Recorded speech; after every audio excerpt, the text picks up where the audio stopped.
Booyah! Friday Night Aces. Welcome to Friday Night Aces, everybody.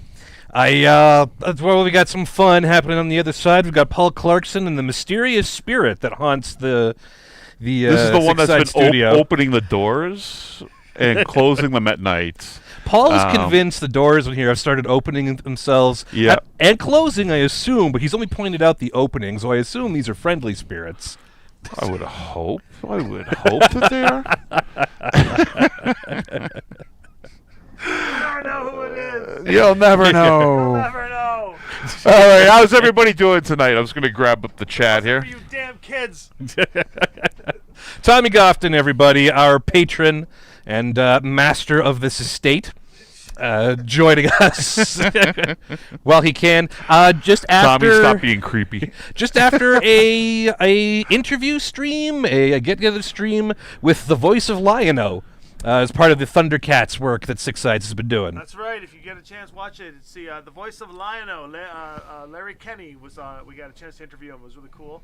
And I just finished doing the first 2 recordings of the new podcast coming up, Celebrity Side Quest. I just interviewed JB Blanc, who plays Vander in Arcane, and Nicole Tompkins, who plays Jill Valentine in Resident Evil. Anyway, this is BattleTech. Beautiful, beautiful, beautiful. And on top of that as well, we will be seeing in the next week or so the Second Circuit podcast pop up on Six Sides of Gaming. So we got, 14 episodes of that? It'll be episode 16 of the Second Circuit. Will be airing in just a few days. So we'll see if we can get that on the YouTube channel as well. Lots of excitement there. Jesse and Scott and Avalon have worked really, really hard on that and doing a good job with this. A lot of fun every week recording that with various guests and whatnot that they have on the show. So we left off last week finishing sortie number 13, successfully salvaging equipment off the battlefield, including the Bane, which led to the outcome of one of 3 possibilities, and those 3 possibilities were sortie 14, 15, and 16, I believe. 15, 16, 7. It was either defend the facility or sacrifice the facility. Yeah.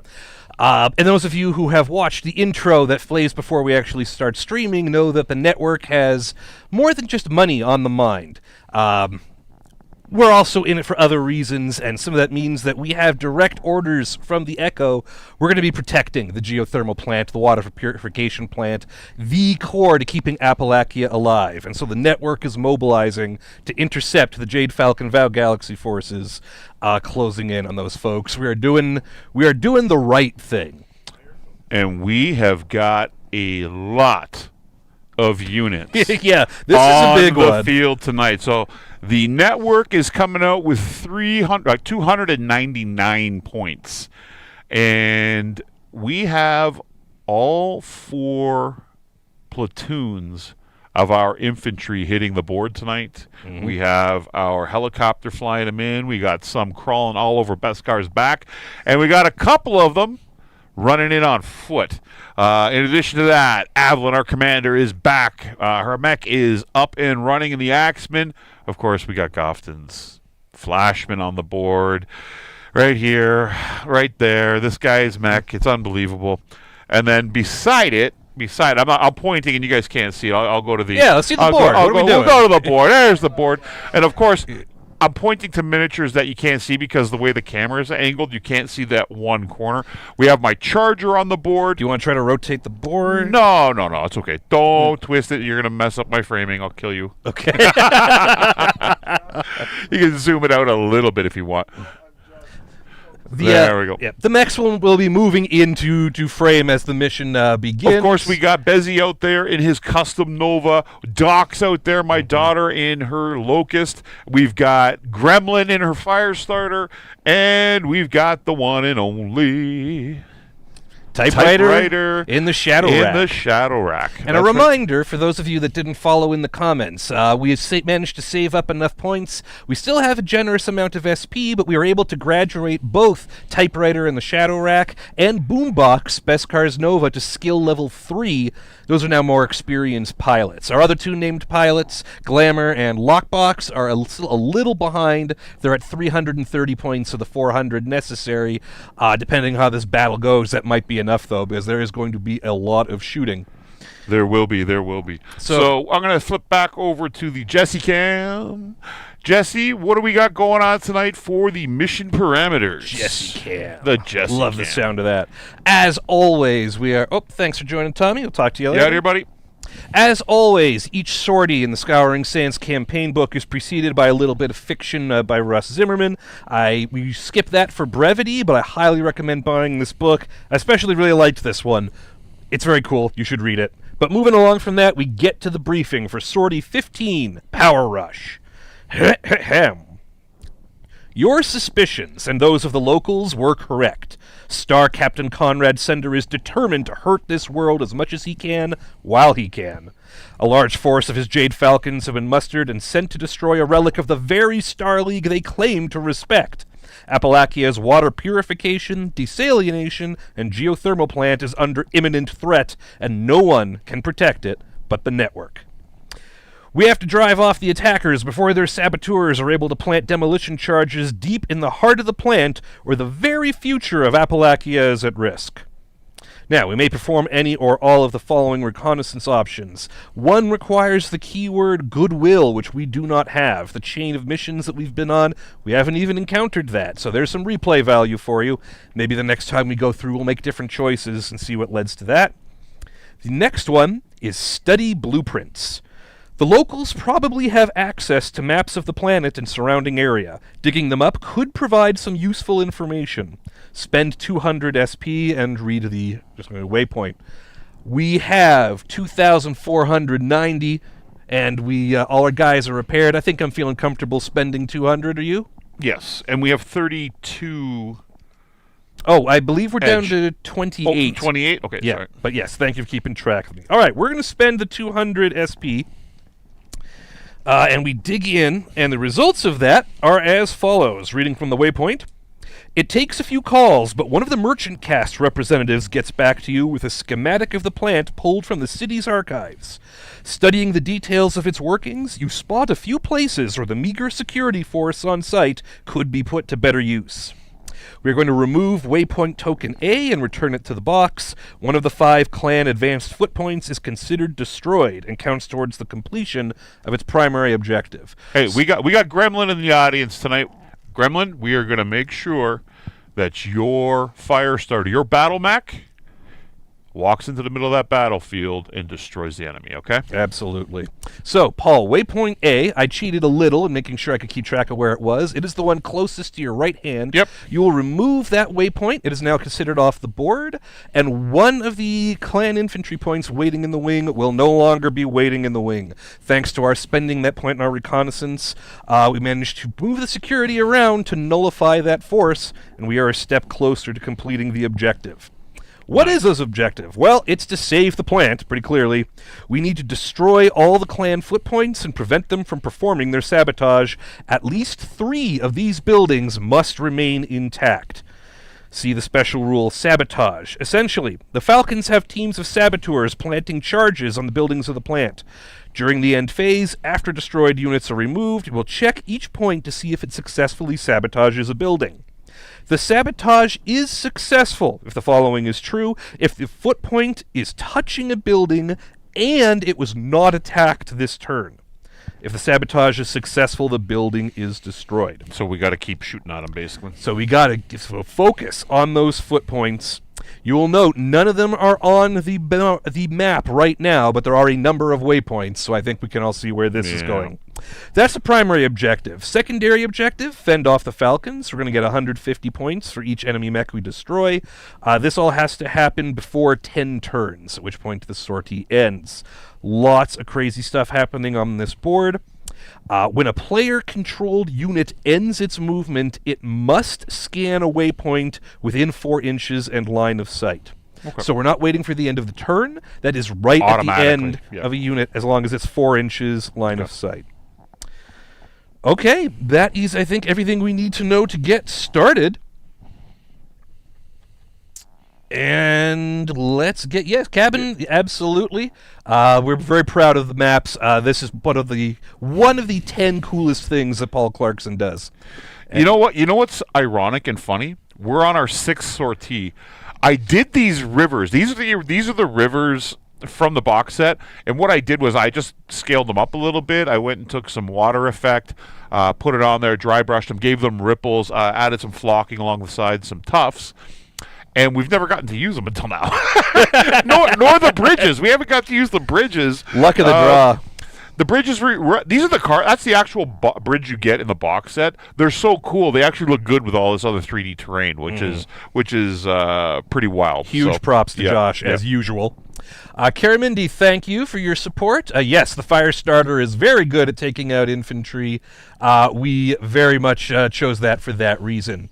Those of you who may be new to this, Karamindi donated $2. For $3 minimum, you can add edge points to support both the network and the channel. In real life, everything you donate, by supporting through a super chat or some such, goes directly back and gets reinvested into this. I don't take a cut. Paul doesn't take a cut. Tommy doesn't take a cut. That money goes back into keeping the studio running, keeping the lights on, and helping make all this stuff come true, if you will. Yeah. That being said, we have quite the pool of player edge units. I think we have 28 right now. So we're feeling comfortable there. Still wouldn't mind more, because those pips, they've already saved Bezkar's life once. That being said, we also have some rabble-rousers in the audience who like to donate edge points for the Jade Falcons, which, you know what? Some people just want to watch the world burn, and that's okay. So I'm going to ask you not to do that, but I won't judge you too harshly if you do.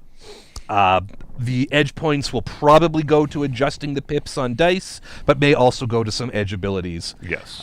We'll handle that as we go. I think we are all set. So should we roll initiative and get started? Roll initiative. You are using the red dice. They are not allowed to be touched by myself anymore. I roll way too many boxcars that I am rolling the white dice, and I got a 9. 9 for the players. And Snake Eyes, a real Jesse roll. That's BattleTech. Right, so we are on turn 1, blue initiative. All right, Aces have to go first. They currently have 5 units on the board. The network, I believe, has 8 or 10 plus with the infantry. We have 10. 10. So it's Aces, basically. Players are going to be moving 2 in between each everyone. Aces 1. The first Jade Falcon who wants to move is hilariously the Summoner H. Nothing is activated yet, so it is going to be cautious. I'm going to need a measuring tape. Keying off the nearest target, wants to see the most enemies possible and take cover with a move of 10, and it can also jump. It may... Now, does it want... It wants firing range, too, and we're still a ways out. Kermendi, thank you very much. Just added another donation, so up to a total of 30. Thank you, Kermendi. Really appreciate your support. Every little bit helps. Summoner is moving on up. As that song goes. Well, you know what? Our Marine Corps is going to sprint forward to start this off. And at sprinting of... They move 6, they can move 9. They're going to rush to the riverbank. Nice. Boom, boom. Swan Dives infantry, accustomed to the river, actually. And we are using tonight the full barracks. So all 4 platoons of Grey Death armor are on the field. The 2 on foot have run. We have 1 again in the attack helicopter piloted by Skatsas, and we've got the number 1. That's the number 1 unit. So what would it be? Swan Dive. Swan Dive's in the chopper with what's Scott's call sign? We gave him the call sign Lift. With an E. But Scott Sauce is pretty hard to. Scott Sauce is amazing, and we love you, Scott. And then Beskar is carrying the 2nd unit. So yeah. Now we didn't talk strategy, but I think we're pretty clear we're going to go pouring into that. That's right. We are going to swarm it. Yeah. We got our heavies up here. We'll deal with that there. We got the Shadow Rack, Firestarter, and Doc can sweep in around the back here. I'll charge in behind the infantry, and hopefully the chopper comes in and starts getting fun with Swan Dive. Maybe on top of the building and start shooting down at guys or whatever. We'll get him on camera if nothing else. Yeah, Stewart agrees. Scott sauce. Sometimes a call sign comes to you. Okay, next up for aces is the Rifleman C2.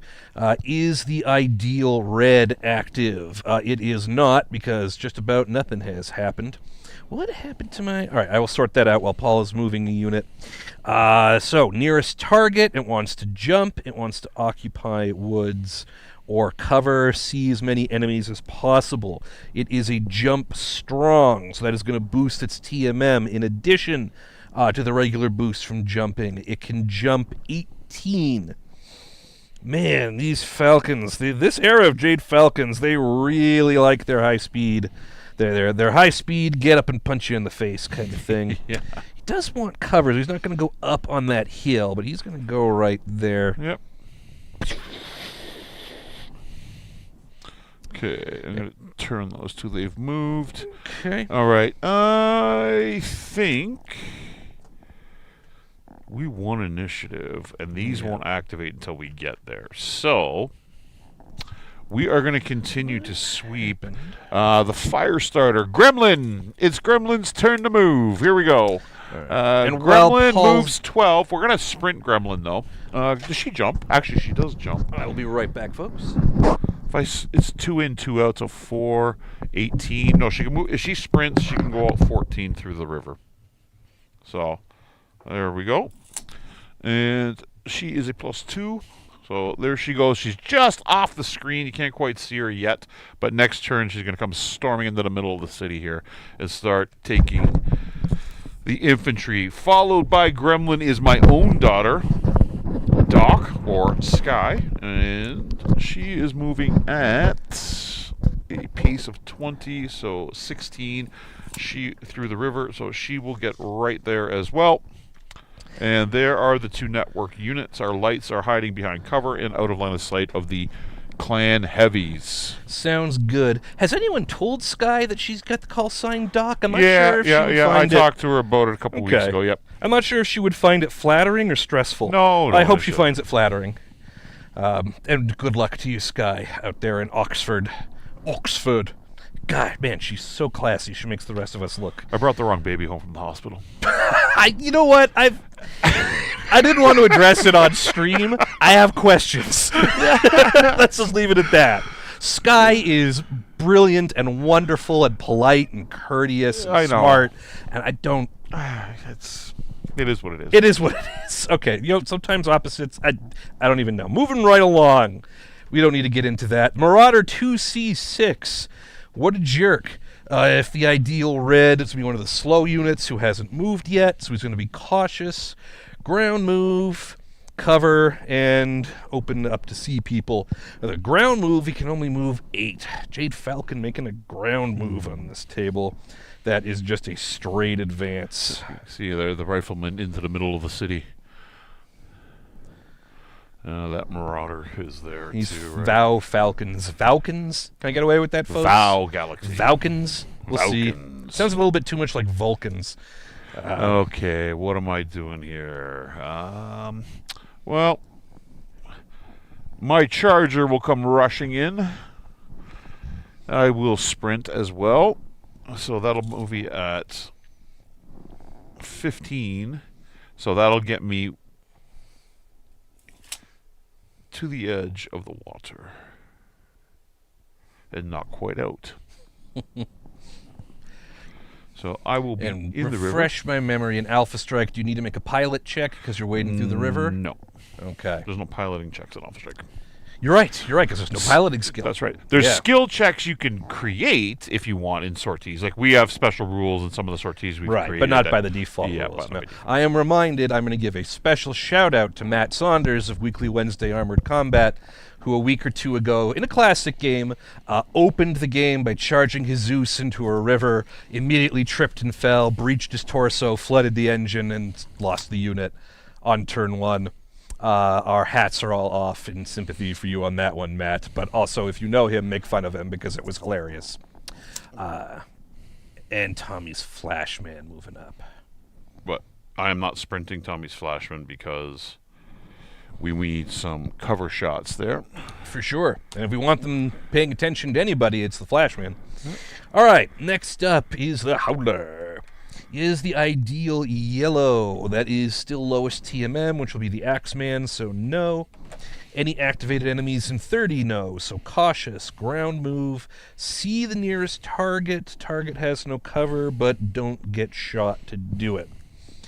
That is going to be the Flashman with 14. I'm going to tuck him back that way. We have a bunch of tanks. We did not bring them today. We had them actually in the last fight, Dragonfly. We actually had a Savior repair vehicle that the unit bought drive the salvaged Bane off the game board. And our ordnance, J-27 ordnance truck, which was carrying all the missiles from the Bane, got shot turn 1 by by the Aces deck and exploded. So we do have a Galleon. Kermindi normally pilots the Galleon. She's off tonight because she can't carry troops. So we brought the helicopter in to bring the troops, and of course we have Beskar, who has the ability to carry battle armor. So. Omni. Yeah, our vehicles are repair vehicles and the Galleons. The Galleons are pretty good, but this engagement calls for some firepower. All right, so you've moved that one. I got to move 2. Yep. All right, so we're going to go with Typewriter. Follow down the flank here. Typewriter moves a whopping 10, covering up your movement with your token. So Typewriter can actually jump right here and lay down suppressing fire if needed. Still just a little off the edge of what we're getting on camera, but folks, that'll correct itself shortly, I promise. If I can flip this over. You can see Typewriter down here in the bottom corner where my hand is. That's where the Locust, the Firestarter, and the Shadowhawk all are. Mm-hmm. That's one, and then we've got Lift. Lift moves generously 20, but we're going to be cautious here, so we don't want to activate any of these waypoints yet. So Lift is going to come screaming this way. Yeah, just make sure to keep him 4 inches away. Oh yeah, more than 4. He's like 6 inches away. All right. All right. And that is Lift's move, and is a +4. Back to the Aces deck. Locust 2C, the mean one. 5 short, 5 medium. Ugh. All right, is the ideal blue active unit with the highest TMM. That's probably the cavalry. And can it move behind it? No. So balanced. It wants line of sight on the chopper. It wants to see if it can see only that and then also take cover, which frankly is outside of its... Oh, and the highest zone on that is 30. That might not even count. No, it's not even going to count. You can't find that. So within 30 then... But the highest TMM, is the Flashman a 2? Or is he still lower than the Charger? Oh, I should put he's at level 3, by the way. Oh, right, elevation dice. Is the Flashman a TMM 2, or is it it's a 2, yeah. Yeah, okay, so we're going to be sniffing around that. That they're all moving cautiously. You don't see a lot of cautious Jade Falcons. Although I guess these are Solama and weenies. Like clan they're old men, they're retired. Sender got his... butt handed to him 2 weeks ago. It's true. Little more luck, and weren't for the rules, we might have been able to take him out. A little salty. Beskar, I promise I'll be cautious with you. I promise. There, I think. Okay. Now, Beskar and Avalon are the last 2 to move. And I promise we'll keep your... reactive armor on you as long as possible. Beskar, you can just run up behind me and get to the riverbed because you're not going to be able to get through it, so there's no point in you sprinting. That's that. And then Avalon is out there on an island by herself. We're going to change that. Avalon is going to come up, and she moves at 8, right? That's enough to get her out of line of sight this turn. It is correct, yep. Mm-hmm. So she can come up right behind Tommy's Flashman. Yeah. And remember, she's got some indirect fire, so... That's correct. Yeah. And that would complete movement on turn 1 for the network. Okay. So, movement is done. On to firing. Who's got shots? I think the rifleman is right behind cover, so is the summoner and the marauder, I'm guessing. I don't think I've got a there. The howler is protected from just about everything, except for maybe the fire starter, who won't have long. The locust might have a shot on the charger if it's within 24. Going to be at 25 is my guess. I don't have one of the long ones. But Here, I do. Oh, perfect. Thank you. You said 24 from the locust? I am at 25. Good. How did I call that again? You've spent a long time measuring inches, my friend. Yes. Okay. Then, yeah, Aces has no shots. I'm only good at measurements over 2 feet, though. There you go. Moving right along. So, we've defined that the only shot on the board was charger to locust, correct? I think so. So, I sprinted. So, that pretty much solves that. Because I can't even spot as a sprinter. Oh, wait, Tommy can see the locust. Tommy can see the locust. Okay, I'll accept that. So Tommy will fire the locust and spot for Avalon. Why not? So, do we have other indirect fire? Yeah, Bezkar has IF1 as well, I believe. Let's grab these cards here. So we've got Axeman and the Blackhawk. And where's the Flashman? And the Flashman. All right. Again, these are the cool... Actually, I can show you guys now. Hold on for a second. Oh, do you have it up? These are the ultra cool cards that I talked about that Josh made for us. Yeah, hard to get the focus. It's hard to get the focus on there. I actually should have created one to put on the screen. I put them into our Discord, but these are like really, really cool. Custom Fox cards. And literally all I have to do is I can copy the card out of the mull, drop it into this... overlay template that he made, and it's done. And it when I put it on a piece of paper or a piece of cardstock, it prints out at the exact size of an actual card. It's very cool. It's very cool. It's very cool. All right, we'll start with Tommy and his shots first. Going to be at medium range. We said is that 20. Yeah, now, if Tommy can see the locust, can the locust see him? Yes. Yeah. Okay, then maybe that should be a shot first. Okay, fire that. You can do that. That's just a case of player error. In that case, yeah, the locust is going to throw 5 at him. It is skill 3. Tommy is 2, so that is up to 5. 6, 7 for medium range, and 8 for partial cover, I'm sure. Yes. Okay, so I'm going to throw 5, looking for 8s. 5 dice? No, that's a short range damage. Nope, locust 2C. 5, 5. Ooh. 0. Ouch. Ouch. This is the prime variant. Ouch, ouch, ouch. It is the Locust 2C4. That's a little more short range oriented. All yeah. Right. We go back to the battlefield view. Yeah, this thing is a real jerk. Okay, so we were looking for 8s. That is 1, 2, and 4, 5, and 2, 7. So 2 hits on Tommy's Flashman. As the Locust goes, Kurzap! Because it has a million lasers. All right. Now we'll go to Thomas. Return fire. Or, as his call sign is... Furry. So, Furry to fire. Furry is on 4 sets of dice. Furry to fire is fun to say. Furry to fire. 1, 2, 3, and there's 4 sets of dice. All right. Furry to fire... it's going to be at base 4, medium range 6, partial cover 7, 3 for the locust is 10s. I guess I should just do this for everybody. 10s. I hit with an 11. Okay. So the baby blue dice on 11. 1 damage to the locust 2C. Which, is still only No, one. I was hitting on 11s because Tommy's spotting. But so he still hit. Still hit, but he's hitting on 11s. All right. 2 indirect fire shots from the Axeman and the Blackhawk. We are going to be at medium range, so base 4, 6.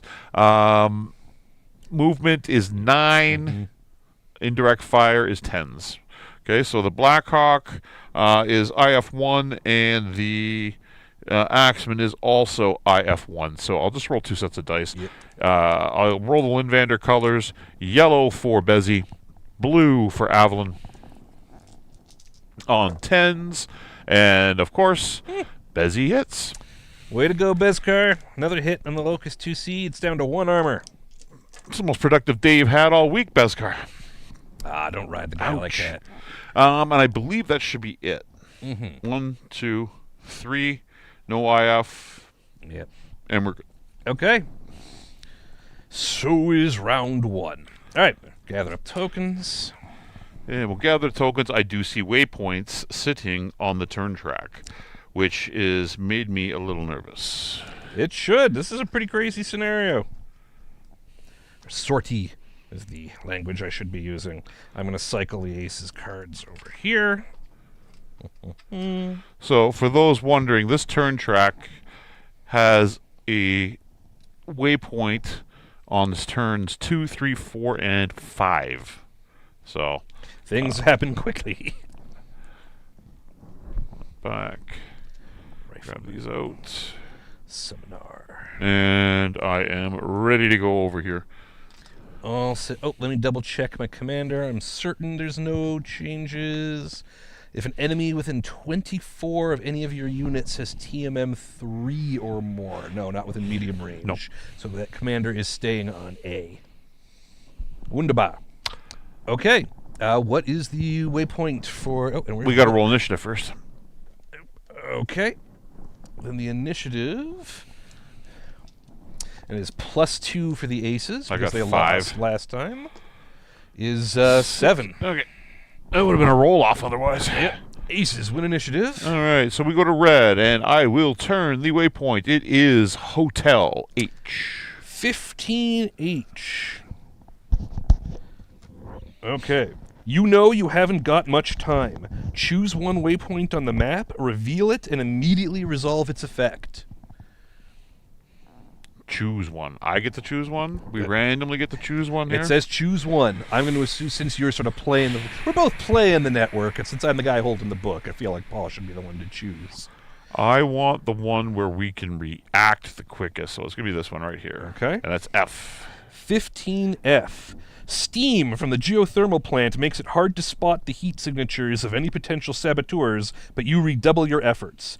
Choose a named pilot to gain 1 edge token for the remainder of this sortie.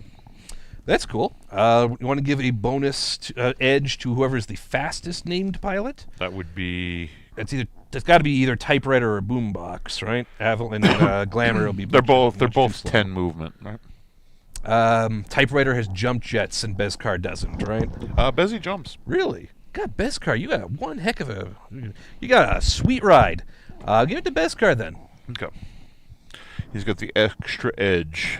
Okay, then players... the network has to move first, and they got to move 2 for every one of the Aces won. Well, I know what we're going to do here first.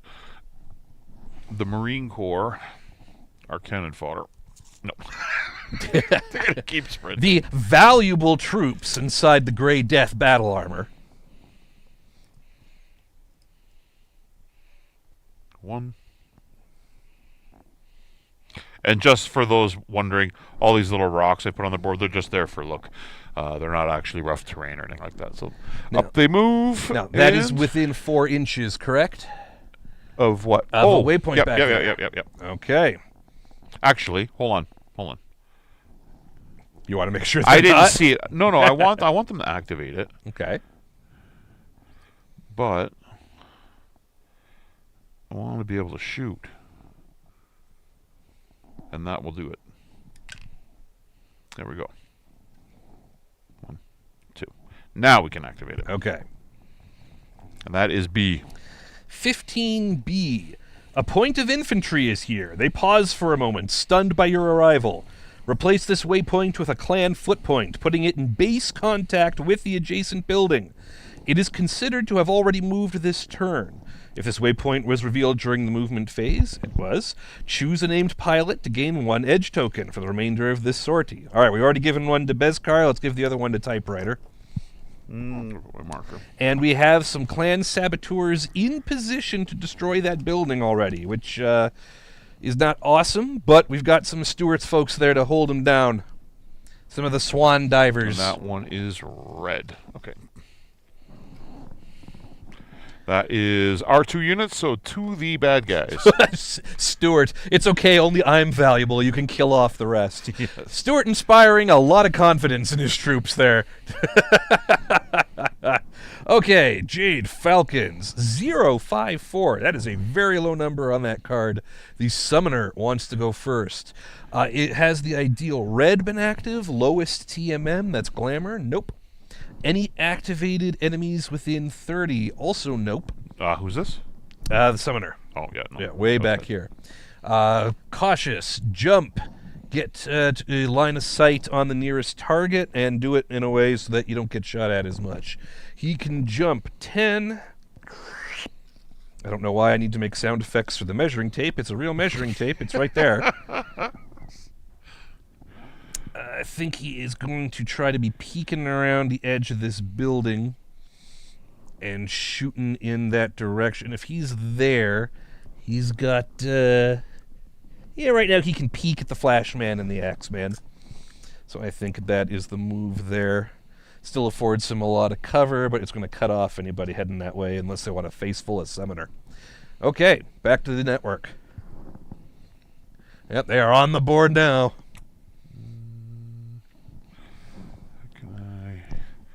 Do this. We want to, oh, knocking over, lift. We are going to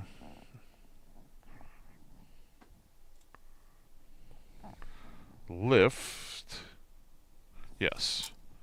Lift is coming over here. Whoa, bold. Bold lift. And let's watch Swan Dive do exactly that. You're on the field now, Stuart. That's one. And Swan Dive will land right here. Actually, back here. Deploy. Like so. So that's going to activate 2 waypoints. Mm-hmm. So Stuart, when he zip lines down, C, Charlie. 15C. You spot a group of camouflaged figures running across the plant's compound, and you know you haven't got much time left. Replace this waypoint with a clan foot point, putting it in base contact with the adjacent building. It is considered to have already moved this turn. We got some infantry on infantry going here. And that is... Man, we gotta get some sound effects when you drop Blank. infantry out of a helicopter. Like the door opens and the alarm goes off. On the old one, I had the helicopter thing. And then this one's going to activate as the cavalry attack helicopter hits E. 15E. A point of infantry is here, deploying demolition charges. Replace it with the clan foot point, base contact with the adjacent building. It's considered already moved. If you have revealed this waypoint during the movement phase, which we have, some enterprising soldier has used one of their demolition charges to rig a booby trap nearby, which catches you off guard. The unit that revealed it rolls for a critical hit. Oof.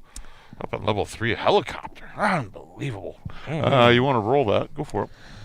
Oh, sorry, Scott.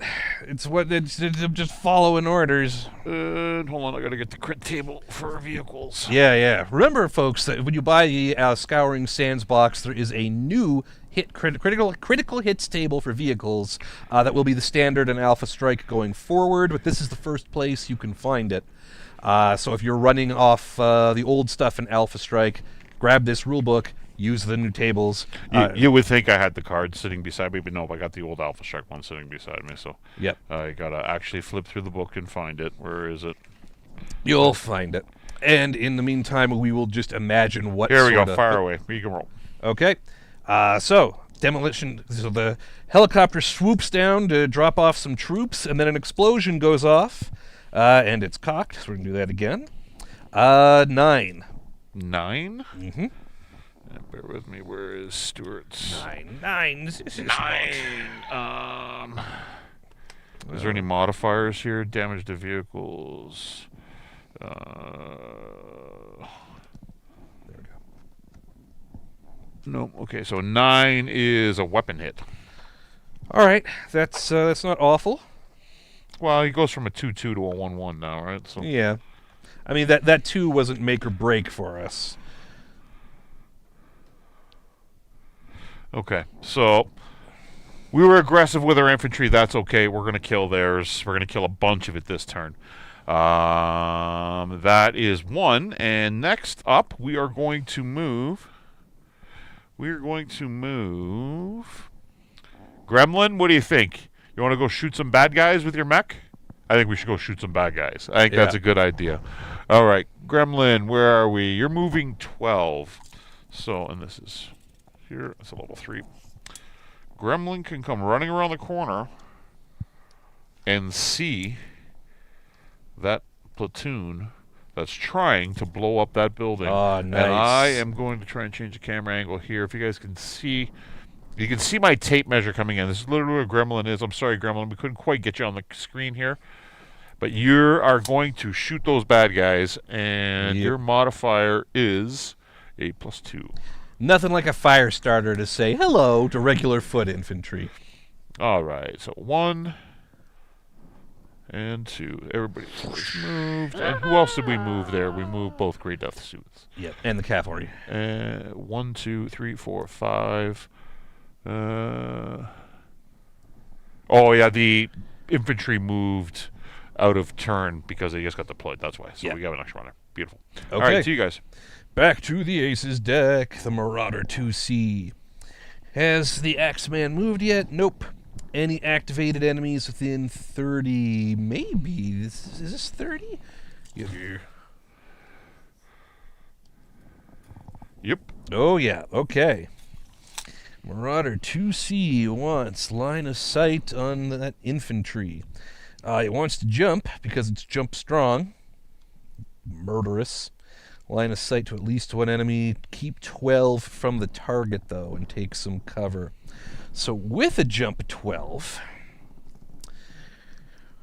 where can you go to also get some cover, but still see? With a jump of 12...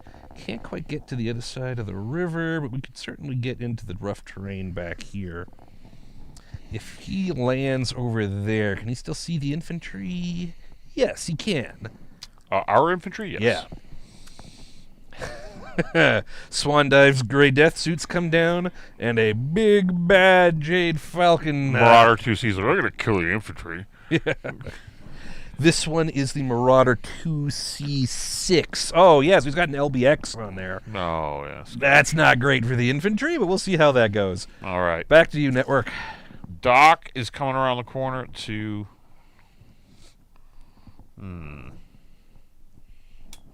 For those of you new to BattleTech, the LB series of autocannons, the LB5X, the LB10X, etc., is sort of a shotgun effect where the cluster, the bullet comes out and goes...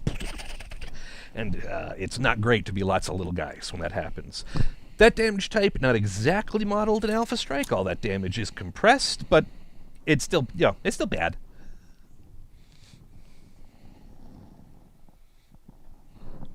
Getting real in there, huh? Front arc. And we will reveal G. I think we all know where this is going, but let's look it up just to be safe. 15G. A burst of steam jets out from the geothermal plant's exhaust, bathing the nearby terrain in waste heat. If there are any player units within 6 inches of a building, choose one of them to gain 1 heat. Otherwise, there is no effect. That is probably going to be that Nova, right? Yeah. Not Nova, the Locust. The Locust. So okay. she goes up 1 heat? Yep. That sucks. That sucks. That would be 1, right? Yep. Move again. What do we got?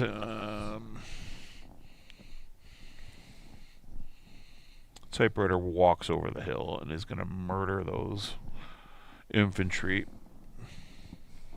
Actually, Typewriter is going to move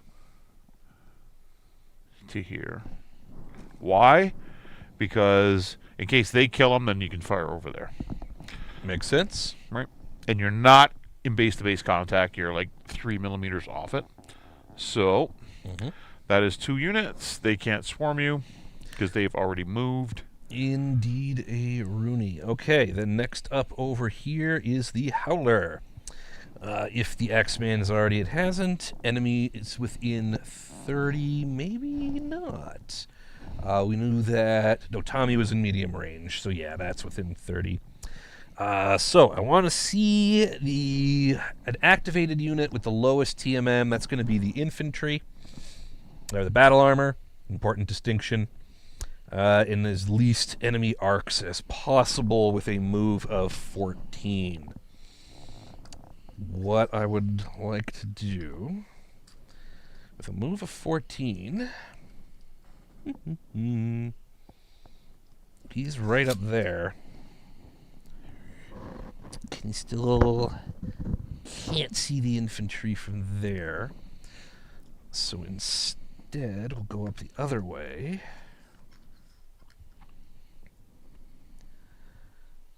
If it goes up behind the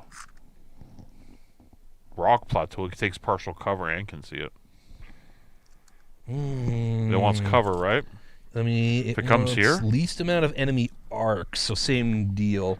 And yeah, so if it's just up there, can't be seen. I can see it. I can't see more than 50%. Yeah. You can see it. Whereas if so it's got it's in 3 arcs. Whereas if it was here, it's in less. I think if it's here, it's in 1, 2, 3 arcs. No, the shadow. It's behind the Shadowhawk. It's behind the. So then it's in 2 arcs. It goes down by 1. Your forward facing is right here. Oh yeah, nope, you're right. Regardless, either way, it's a little close, but yeah, but that's partial cover with 3, and that's 3 without partial cover, right? Yep, so that's the move. Okay, Howler up on the hill. Howler on the Hill, great title for like a spicy romance novel. Howler on the Hill. Mm-hmm. Wow. Or like your friends like band in high school. Yeah.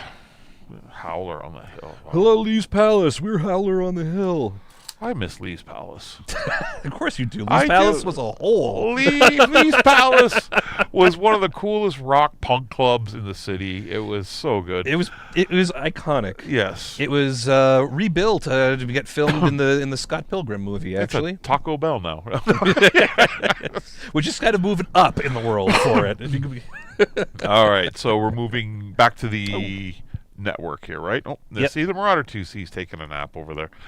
All right. Jade Falcon Salama can't keep their mechs up. Here comes the champion. My friend. I gotta go up there and protect my daughter.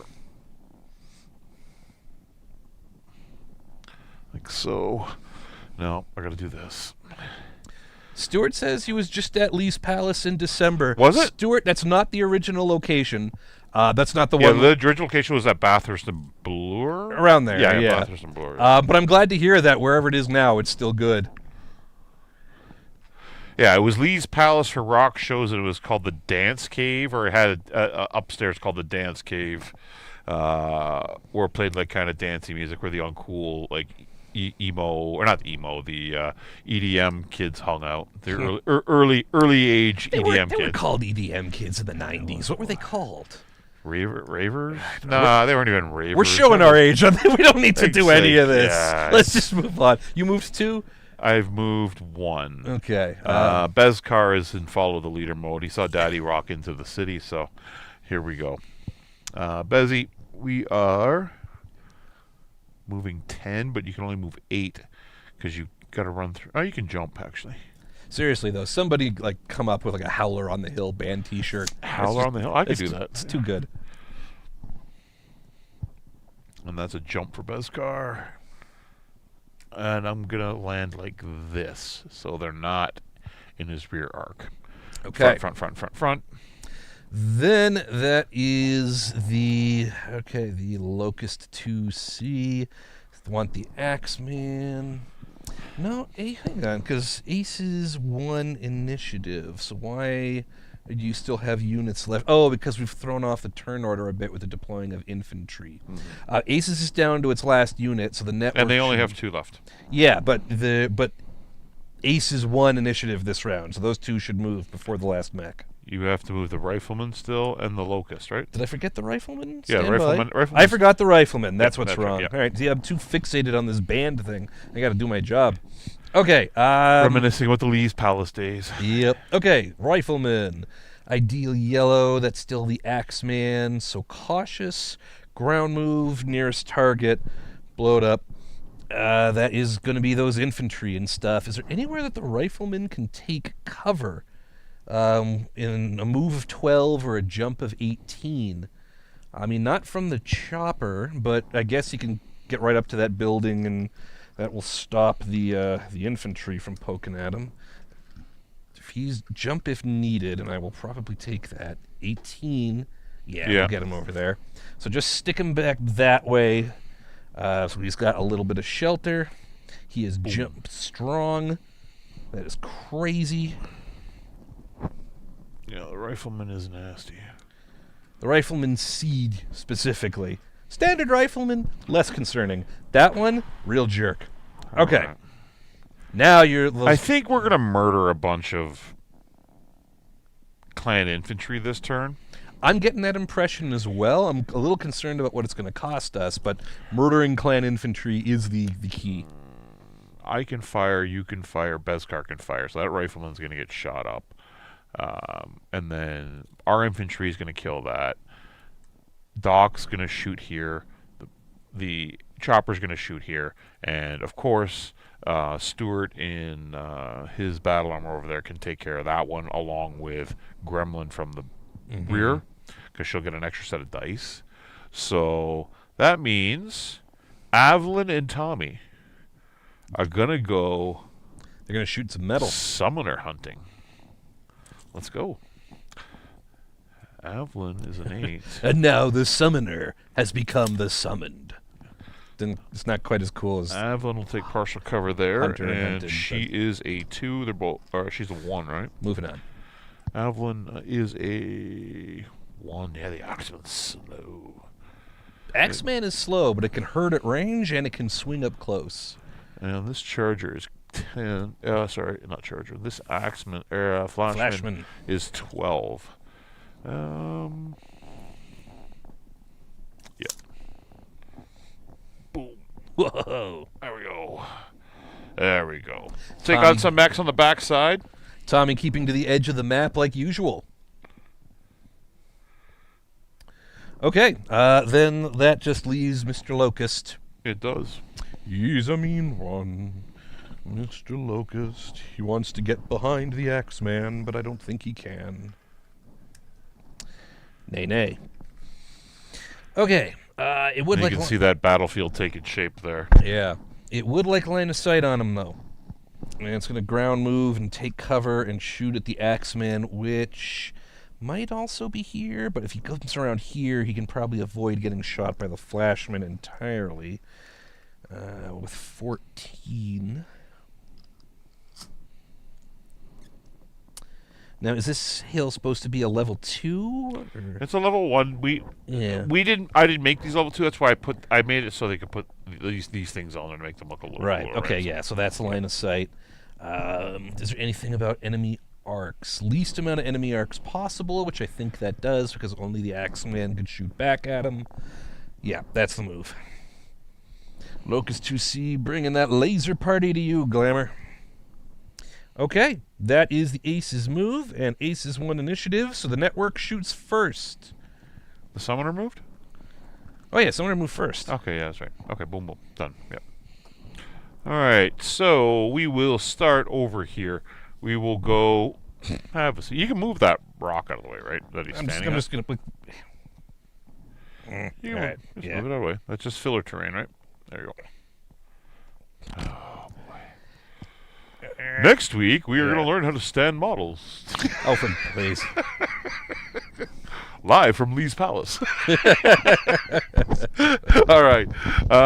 Thomas, Furry, Gofton can see what? Not the Locust. Summoner? Not the Howler, I don't Can see think. the Summoner. So yeah, it's the Summoner. All right. So medium range, I'm assuming that's going to be about 18 inches if I had to hazard a guess. I think so, You yeah. want to measure that for me? Oh, sure. This is just Paul needs to prove that he's really good at measuring inches. Yeah. which is What do we got? important. He's got 4 sets of dice. When you get to this age, these things matter. Yeah, I'm gonna predict. It's exactly 24. Is it? It's still medium, but yeah, you. It's like predicting the weather when you get old. All right, so he's going to be at 4, 6, 3 9s. 4 sets of dice on 9s, and that's a big miss. Big ol' miss. Big ol' miss. Flashman makes a disco party with all those lasers. Zap, zap, zap. All right, Avalyn. Avalyn is up. Avalyn can see the summoner, Yep. and that's about And it. the Locust. How much damage can Locust take? The Locust has 1 armor, 3 structure left. If Avalyn can take it out, and it's just as difficult as shot. Avalyn only does 3 damage. Can she OV? I mean, if all of those hit, she'll kill it. What's the modifier going to be? It's going to be at 4, 5, 6, 7, 8, 9. Maybe 10 because of the 10. cover. Yeah. No, I'm not going to overheat, but I will fire orange, yellow, and red on 10s. 1 hit. Yeah, 1 hit. 1 hit. I can't see the other red. I'll take your word for it. Yeah, the other red's a 6 and a 2. Okay. Yeah. Okay, Locust 2C is shaved. Takes 1. Okay. Over here, we've got typewriter. No, we're going to go with the infantry first. The infantry. Fire on the other infantry. Yeah.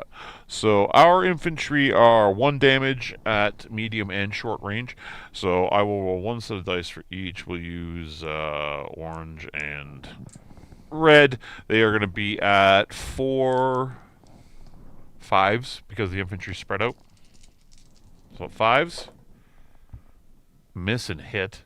I can't even spend an edge to get to the hit because I rolled a 3. So 1 point of damage to the... Right, you've got the cards for That's those. the red infantry. Yes, it is. And we'll mark that off. So they have... Oh, wow. These guys are armored, eh? They got 3 pips. Mm-hmm. Ouch. They're hard to hit and equipped well enough. But more that importantly, sucks. those guys can no longer place a demolition That's charge right. this That's turn. good enough. So we will go to... We don't need to kill them this turn now because our infantry can take their attention away from placing charges. So how about we... I mean, can that other infantry... You're in the front... Is that thing in his front arc? It's close. Whose? In yours. In typewriters? Don't think so. I mean, the intention placing him was no. That's yeah. the front arc right there. Can't get there. Just behind. Okay, so typewriter can plug the howler on the hill. Or we could plug the rifleman. I mean, howler will go down faster. Is that necessary, though? And it's an easier shot. Okay, so he's going to be at medium range. So he's going to be at 4. You jumped 6. Range 8. It's 11s. Yeah. That's 11s. Oh, yeah. That one, and that's a +4 over there. You might not even be able to hit it. That'll be on... It's 3. Four, We're remembering 6, he starts 8, at skill 3? 12s, 11s. Oh, no. He's on skill 3. Yeah. 10s and 11s. 10s are better than 11s. All right. So we got... Do you want to roll for yourself? Yeah, sure. You got 4 sets of dice on 10s. 4 sets of dice on 10s. To a normal man, that shouldn't be so tough. But by Jesse dice rules... Oh, I see 6s. I see 5s. That is 1 hit. I'll take it, I guess. 1 hit on the howler. 1 hit. Like, listen, that's a quarter of that mech gone. All right. Beskar. We will... The charger does what? I do 3. So me and Beskar will both fire at the rifleman. Beskar will be the orange, yellow, and red, and I will be the blues. So we'll roll 3 sets of dice. Bezzy's a 3 though, right? 3 skill. Yes, but Beskar's at skill 3 now. So going to be at 3, 5 for range, 9s, and I'm on 10s. So blue dice need 10s. Every other color needs 9s. Yeah, it's not bad. No, it's not good. I said 9s and 10s, right? Yep. and I got the 9 with the wrong color. Ugh, Yep. okay. It's a big swing and a miss. I mean, that rifleman is super mobile right now. It's going to be hard to hit. All right, Doc is going to fire at the infantry. Doc's at medium range, doing 2 sets of dice. Doc is going to be at base 4, medium range 6, and they get 1. But she's got one. Oh, no, heat hasn't taken effect yet. Yeah. Okay. And they get 1 for the infantry as 7s. And Doc crits them. Nice. I don't think infantry can take... Oh, yeah, they can. Yeah, these dang. And which one's that? That's the blue one. These darned clan foot platoons. All right, so... She knows exactly. They take a weapon hit, so they can't do any more damage. Yeah, they can still do damage with their demolition charges. But they can't fire this turn because they've been shot at. Destinus, to answer that question, in one of our earliest sorties, Beskar took a critical cockpit hit. We had to spend some of our edge points to save his life. So whether or not you want to call that us messing with Beskar or not, that's just the way BattleTech goes sometimes. All right, so the cavalry is going to fire.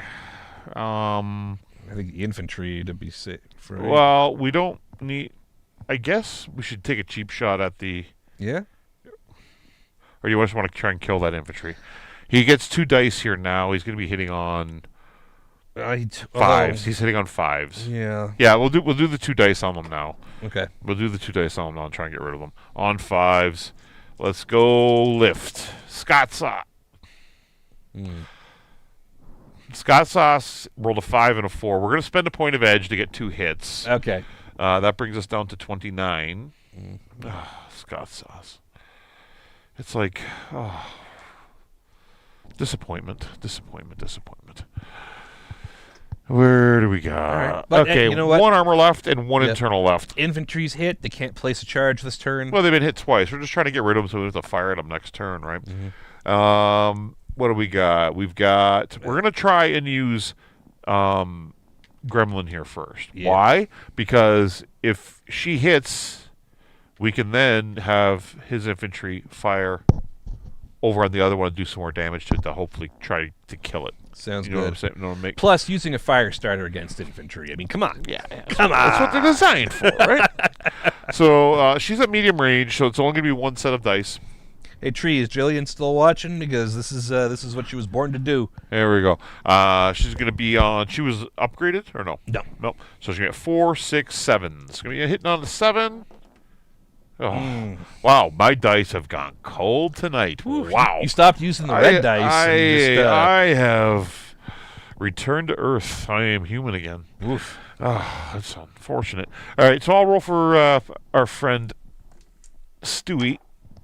And at that range, we have 1 set of dice. They are going to be hitting on 5s. Infantry to infantry. If I miss on a 5, I'll be upset. I have to re-roll both dice. Hey!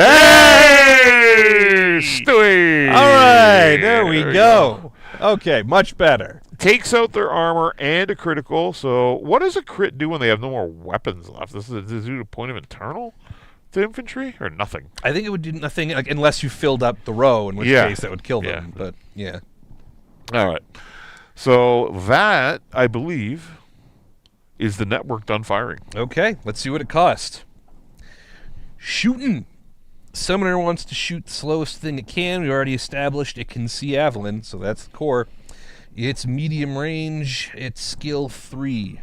So 3, 4, 5 because it jumped. 6, 7, 8. It is throwing 5 dice, looking for 8s. Ooh, de pas de bon. I'll go up so you guys can see his die roll. 4, 5, 6, 5, 6, 7, 8. 2 damage to Avalon's Axeman. And where is she? There she is. Okay. 1, 2. She's Thanks, got 4 Stuart. armor We left. appreciate it. Folks in the chat, remind me what the Summoner H is carrying, because some of that just crashed into Glamour. Moving right along up the shooting list. Ooh, Marauder 2C wants rear. It wants lowest TMM. It wants the infantry. Yikers. All right, well, it's skill 3. It jumped, so that's up to 5. Infantry is 6. 7 because they're infantry. 8, 9 for medium range. It's throwing 5 dice, looking for 9s to blow away Stuart and some of his boys. Stuart, you're talking about not letting us down? We might have just gotten you vaporized. Let's see how it goes. Looking for 9s. That is 1, 7, 8... One hit to Stuart's Grey Death platoon. Delaney, just to answer your question there, those palm trees, I got them on off Amazon. All they are is generic model train palm trees. If you jump in our Discord, I can send you the link for them. I think you get like an 18 or 20 pieces of them for like $20. They're not that expensive. I put them on clear plastic bases originally because I used to like having the clear bases on whatever mat, so it would match the color. I eventually just flocked them and put some additional little shrubbery. Went to the dollar store, got some of the fake plants. Dollar store is a great place to go to get this kind of stuff. Get some of the fake plants. I break off all those little plastic leaves and whatnot and create foliage on the bottom, glue it down. You got palm trees for like $25.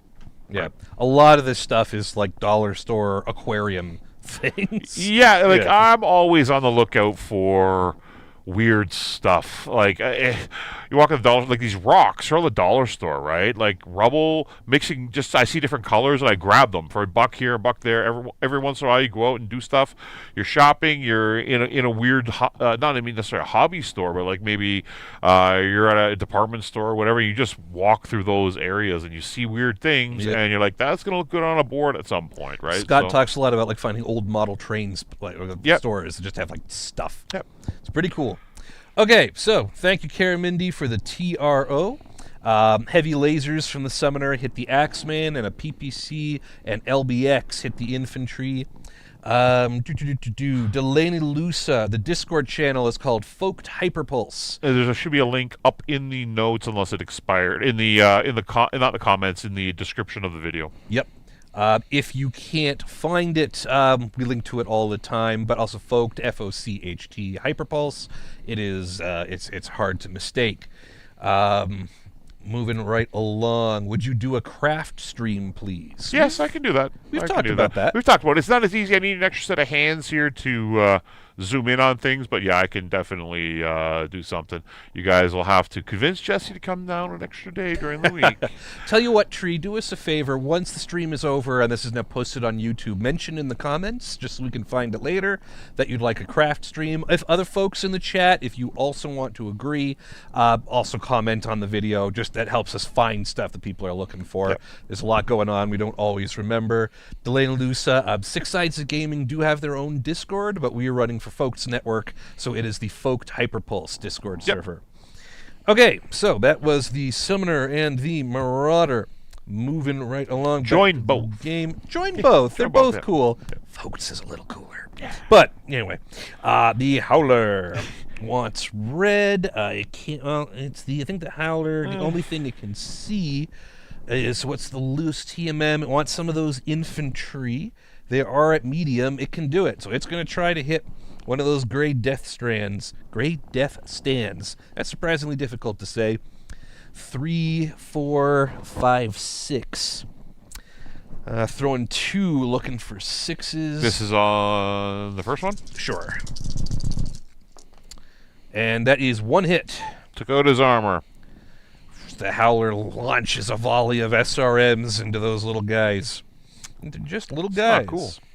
It's, I mean, it's impolite, but, you know, such is war. The Rifleman. Ooh, the Rifleman. Lowest TMM. Can it see Stuart's Grey Death from where it is? No. No. So I think lowest TMM. It's me. I'm the lowest TMM. I'm a +2. Yeah. That's why I ran over there. Okay, then yeah, Rifleman is going to look at you, sir, with 3 dice at skill 3. 3, it jumped, it's 5, 6, 7, because you're in a charger, 8, 9 for medium. 3 dice, looking for 9s. Just going to do that right on here, because I have this nice clear space. No, and an 8, and an 8. No damage. You jump, you can't shoot very well. That's right. I think Abraham Lincoln said that. Locust 2C, rear, no cover, red. It's Avalon. This is gonna hurt. Shooting 5 dice because he's a little jerk.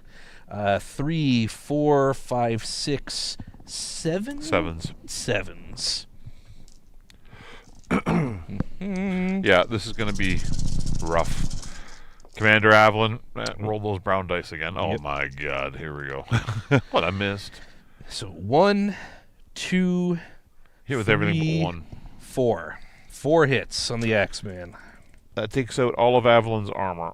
Woof. So she's down to 3 internal structure points. Yep. That is rough.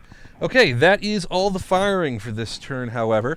In terms of the clan infantry points, we did hit them all, right? We hit... Oh, Stewie hit this one. Sorry. Yeah. Stewart hit that one. Cavalry helicopter. That's right. Scott Sauce hit this one. The one over there was hit by the there's only infantry. 3 out. 1, 2, 3, and they're all all 3 hit. taking damage. So, no charges. The buildings are safe for now.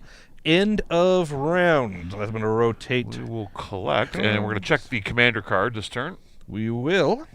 I can tell you, though, that, well, it'll be the medium, next to the medium trigger.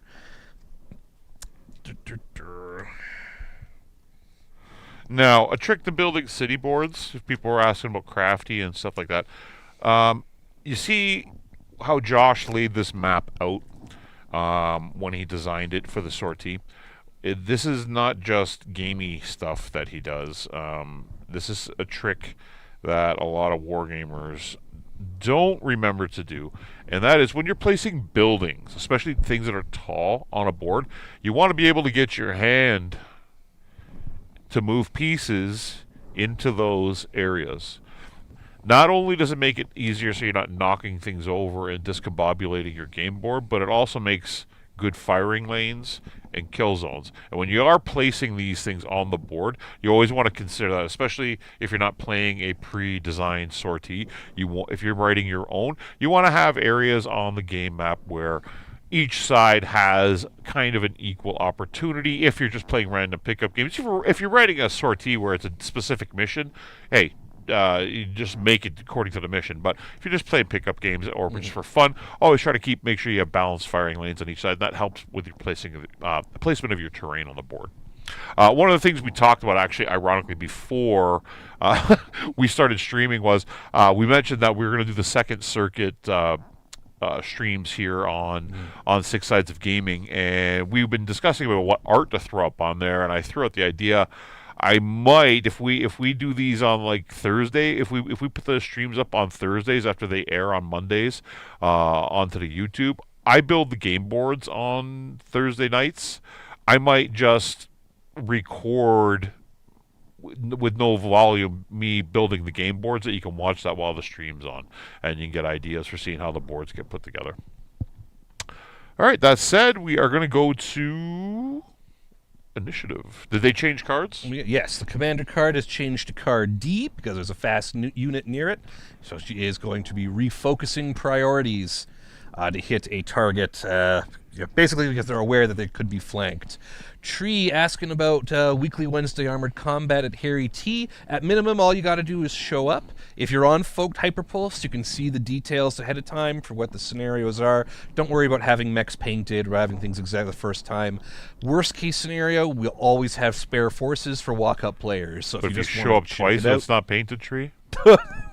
Don't worry about it. At minimum, come on by and say hello. We'd love to see you there. Let's roll initiative for round 3. I got +2, so I rolled a 5.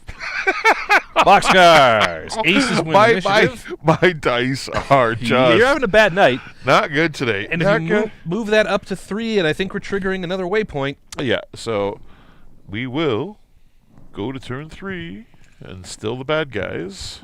K. 15K. Spurred on by the developing battle at the plant, the situation evolves rapidly. Choose 2 waypoints on the map. One at a time, reveal them, and resolve their effects. There's only one left. If there's only one left, then we're going to... There's nothing here, right? There is Just nothing in front there. of the bridge. Pull it. I'm sure it's D. bad news. 15D. You take fire from a group of well-concealed infantry. Replace that with the last infantry point. putting it in base contact with the adjacent building. That's bad news. It's considered to have already moved. We did not reveal it during the movement phase, however, so that fire doesn't That actually is the one with green on affect it. us. Okay. Okay, we can do that. That's all right. It's not the end of the world. All right, players. The network has to move first. I'm used to doing this from a GM perspective, and so I divided into players and aces. This is going to be interesting. Awesome. Looking forward to seeing you, Tree. So, why don't we do this?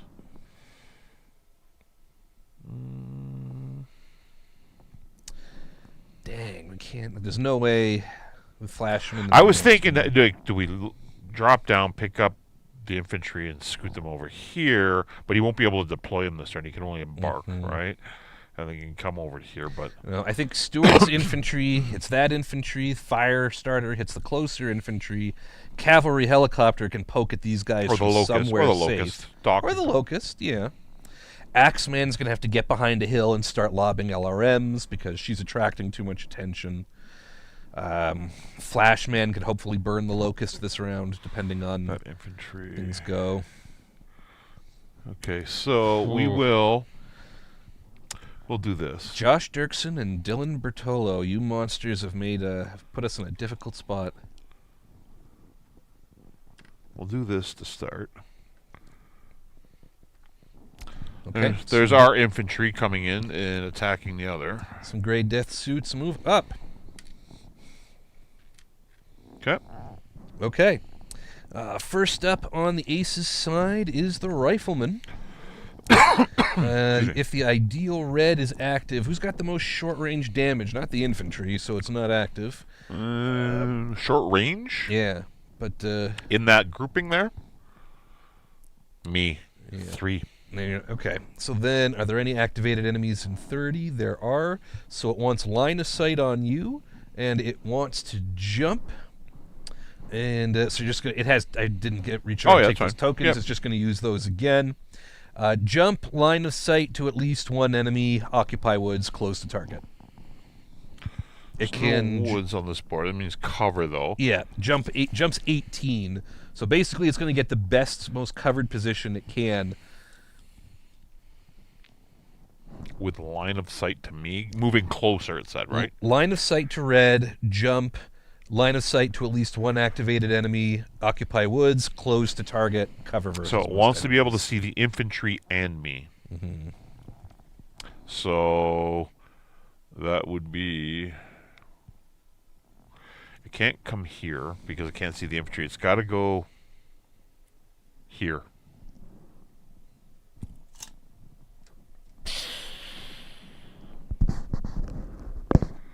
Like so.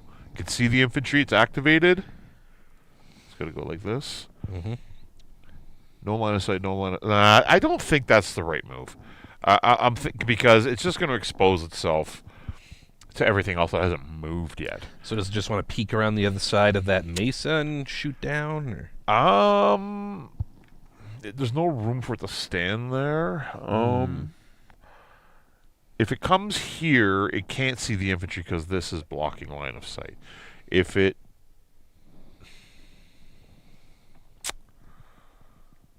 All right, is it literally just jumping behind this slightly taller building? That's what I was thinking. It comes down here. Or it comes down? Like, it can move... we can move that bush because it doesn't exist. It's just there for look. Like so. Partial.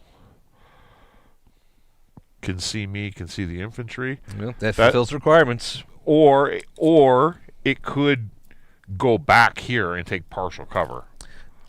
I mean, it wants to.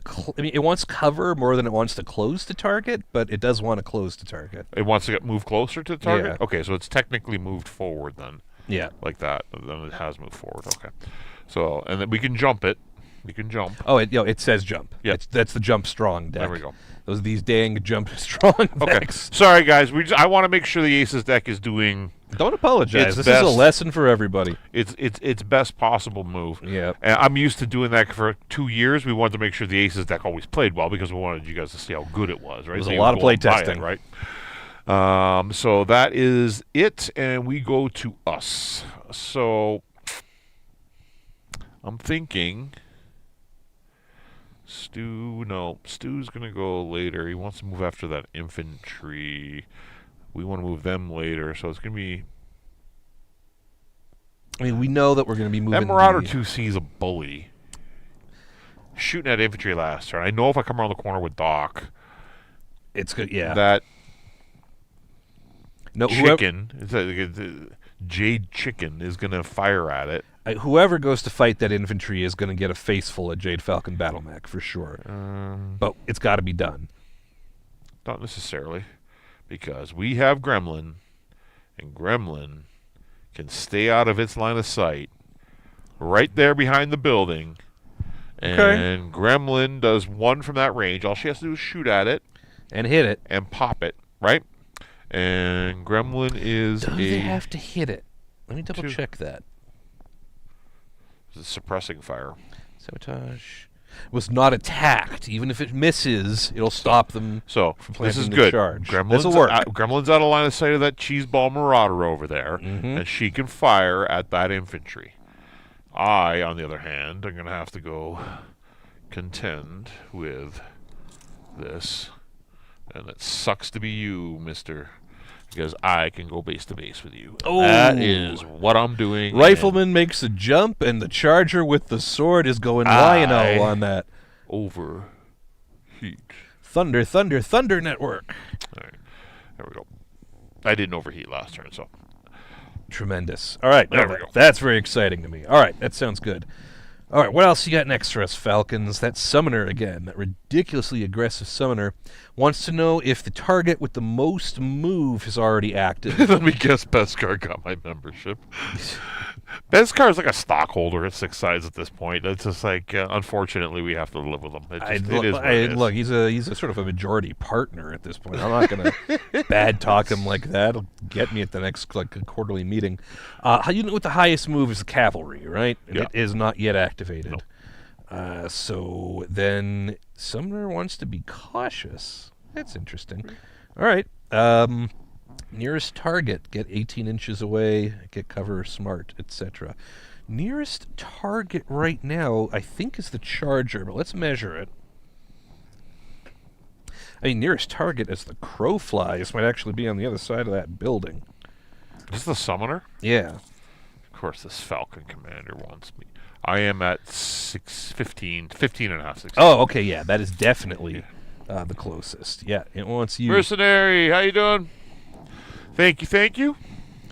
It wants to be 18 away from you, which is about where it is. Yeah. And close least amount of enemy arcs. So yeah, it's just going to come around that corner. Yeah. Daddy's taking one for the team. Summoner doing summoner things. All right. Time for typewriter. Step up. Let's go.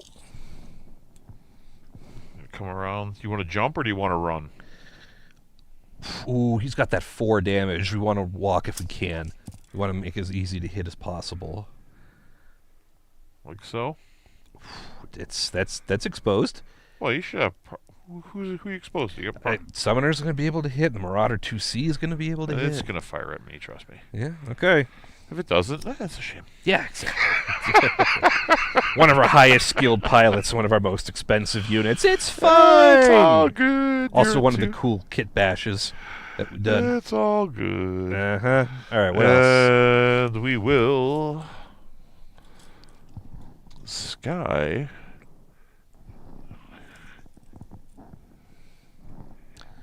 A little father-daughter gang up on the Rifleman. I like that. Like so. And she is Pew, a pew. 4. That's good. Very exciting. It's too bad I couldn't get her to medium range because she does actually 2 dice and because she's in the back. Mm-hmm. But we'll deal with that. We'll get rid of that Rifleman. All right, next up is the Howler. The ideal yellow, which is the unit with the least armor. What's the least armor over there? I guess some of the infantry? Yes. Great Death battle armor that's wounded. So that is the first one here. That's number 3. So yeah, 1, 2, 3. Okay, can he move behind it? Absolutely. Line of sight on that, and he is activated.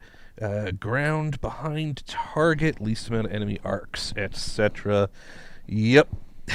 That walking SRM carrier says, I don't like those troops. Get there. His friends in that platoon, right? This is 2 out of 3. That's it. There we go. We were going to retire Jesse from model touching. Yeah. I think we'll twist him. Hold on. Move him back for a sec. Yep. The reason I'm saying that is because Avalanche is going to come up and smoke him in the back. He wouldn't expose himself quite that badly, right? Can Avalon make that with 8? Yeah. Right, he was here. She can get... He was here, right? What was his conditions again? I just want to be on the safe side here. The conditions, so ideal yellow, move behind ideal yellow. So yeah, that infantry, get behind it, least amount of enemy arcs, occupy woods, and take cover. So over here. Avalon can't... Over here. Well, okay. That gives it cover, gives it line of sight. Right? Avalon can't quite get around. Technically behind them. Yep. Right? And at least now has partial cover. There it is. And can still prioritize that target if it so chooses when it flips the card, right? Okay. I'll accept it. And I would have been willing to make the run. It's protected. The other thing too here, so like you want to overthink things. You want the best game against the Aces deck. Moving it there, it's protected by that Locust 2C. Why? Because the Locust 2C hasn't moved yet. Mm-hmm. So these two are not going to get aggressive with something that moves 20 sitting there that does 5 points of damage. Right? They don't want to get ripped to shreds. So it's going to prevent me from moving these two to take advantage of it, at least right now until I know when that Locust is going to move, right? That does follow. Yeah. So, Bezzy. How much damage can that Rifleman C2 take? A lot. It's got 3, 4, 5, 6 armor and 3 structure. I guess Bezzy's coming over to deal with this thing too. But I don't need to expose him to shots. So you can come right here. And that is a 2. And that Bezcar can fire from there. That's 1. And the second one is going to be...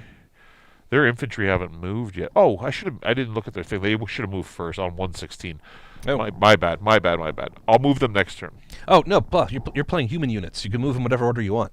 What, No. The clan infantry that are activated. It's their turn to move. Yeah. I see. So okay. I should move them now before I move my other one because they should have moved the previous turn. Okay. If there are any activated units within 12, that's true. They're going to be aggressive.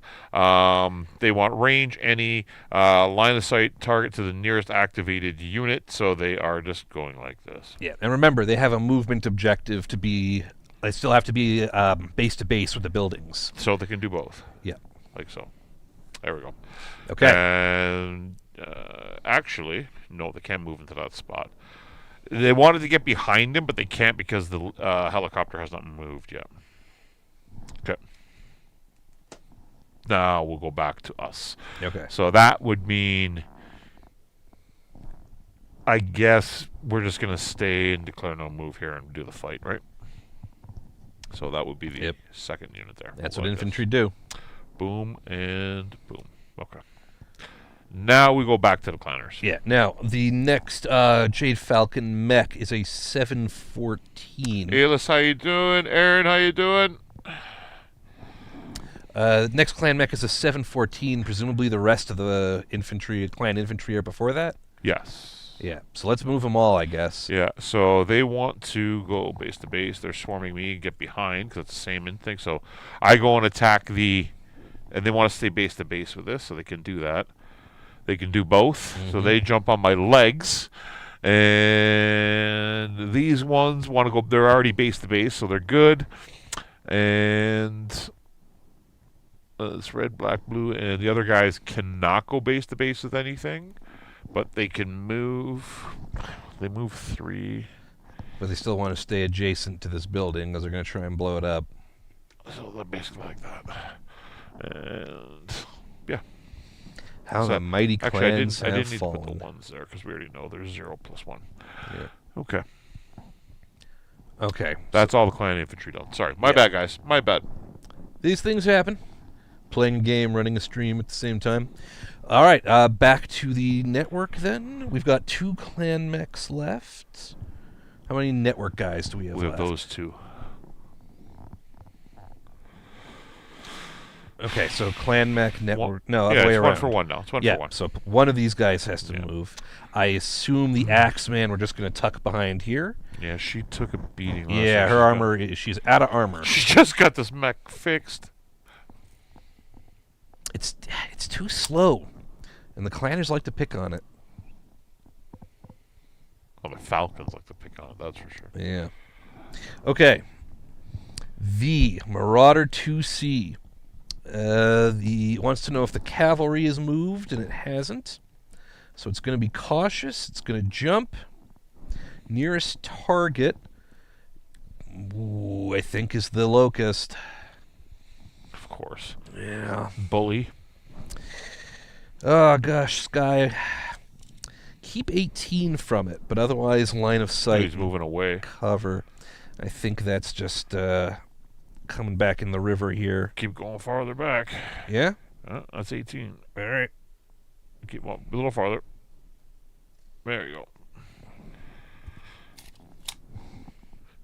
Like, I mean, it the jumped. Marauder 2C, the big chicken leg mech, jumps 18 away from the small chicken leg mech to fire at it. Like, Well, it knows that she it can't doesn't shoot get back. It doesn't get any more Falcon than this. Yeah. Yeah.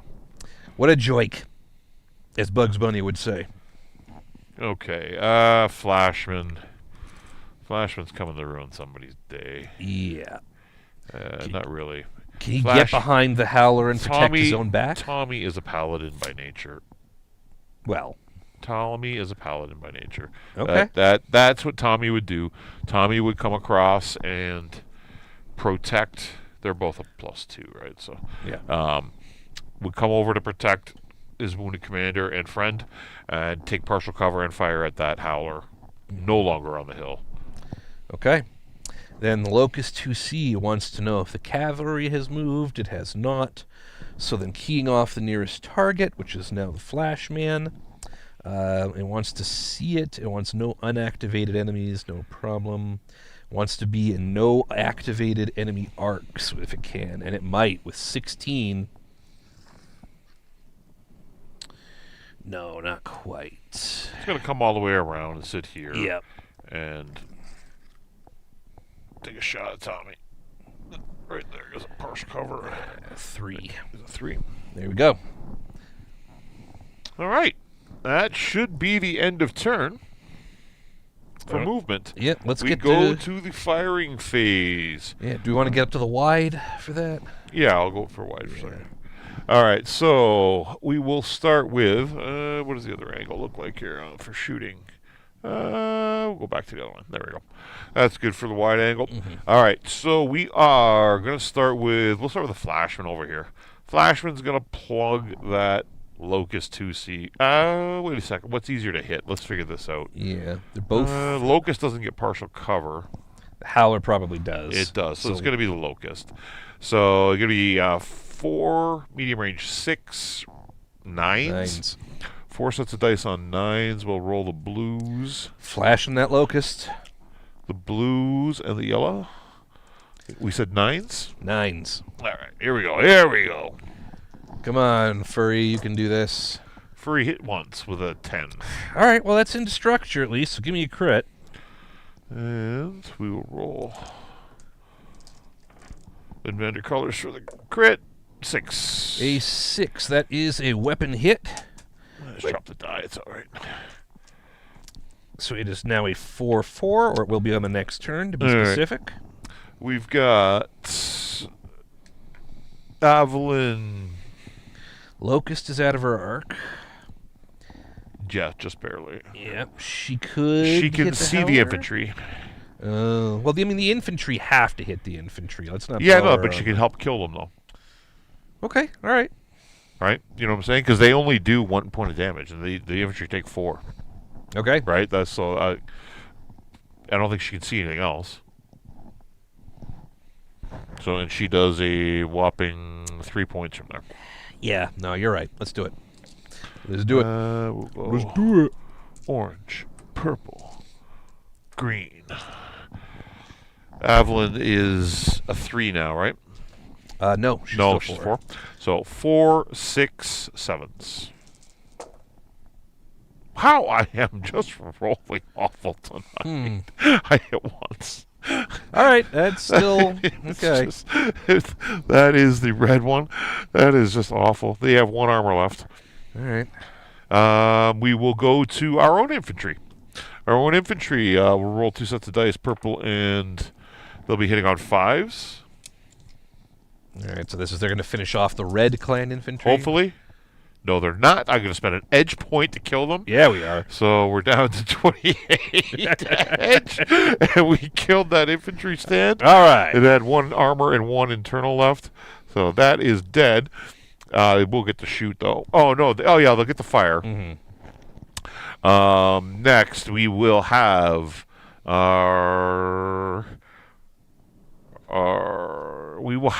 Gremlin fire at the infantry that's on the other side of the bridge. Yep. She's going to be at medium range, so it's going to be 4, 6, 7. 7s is what they get. 7s. So she's firing 1 set of dice on 7s. We'll go 1 purple, 1 orange. Let's go, Gremlin. Make sure they don't try to lay those charges. I just cannot roll. I just can't do it. All right. That's sad. All right. Well, then we got to pump typewriter into it then. Hold on. No. No? You know what we forgot to do? We forgot to move lift. Oh. You're right. We did. Forgot to move lift. That's okay. Lift can sit there. That's Yep. fine. Lift was hovering. Scott was like distracted by an email, and he fires over with his 1 set of dice. Smack those infantry At the left. infantry, it's going to be at 4, 6, 7s. Yeah, there we go. Okay. There we go. Demolition prevented. And that is the green. So Yep. it's 1. Okay. Good job, Lift. You fell asleep at the wheel, and then woke up, and I mean, sure. he was waiting for Stewart's unit to climb back in. And, they didn't get in. All right, I'm going to shoot these infantry. Okay. I'm looking at the 2 infantry over here. How can we hit both of them? Stewart can hit the one closer to you, but then the one that's behind the No, charger. Stewart's got to hit this one. Yeah, that's what I'm saying. Yeah. And you in real life, not you in the board. And then what can Sky will hit these ones? Yes. Okay, let's see. Let's resolve those. So Sky. We got to stop these charges from No. going on. No. Sky is going to help me kill that rifleman. Now, who's That's going why to we're hit over that there. infantry? Bezkar. stand? Where's Bezkar? Is he Right here. Okay. So Bezzy's going to fire 3 sets of dice. Oh, I got a big TV I can look at. Yeah, there he is. Bezzy's going to fire 3 sets of dice. 3, 5, 6s. I hit twice. Okay, that's fine. That's fine. I just cannot roll. This is terrible. That's the... Maybe you should practice rolling dice more. Oh, maybe I should, yeah. That took out their armor. Good. Yep. I Nice. rolled dice as well as Jesse handles models. Whoa! Oh! I don't know that was called for. Ouch! Jeez. All right. I guess we got typewriter, myself, and Yep. Doc to fire. You want to fire at the... And Stewart's Oh, let's do squad. Stewie. Yeah. Stewie squad. Just pin those clanners down so that they're not blowing It's going to anything be up. on 5s. I need a 4 or better. I only need a 4 or better. Whew. 5. Okay. Demolition prevented for another turn, folks. Yes. Okay. Okay, that was the blank. That killed them, actually. Hey, They all took right. 3 points already. Get lost, clanners.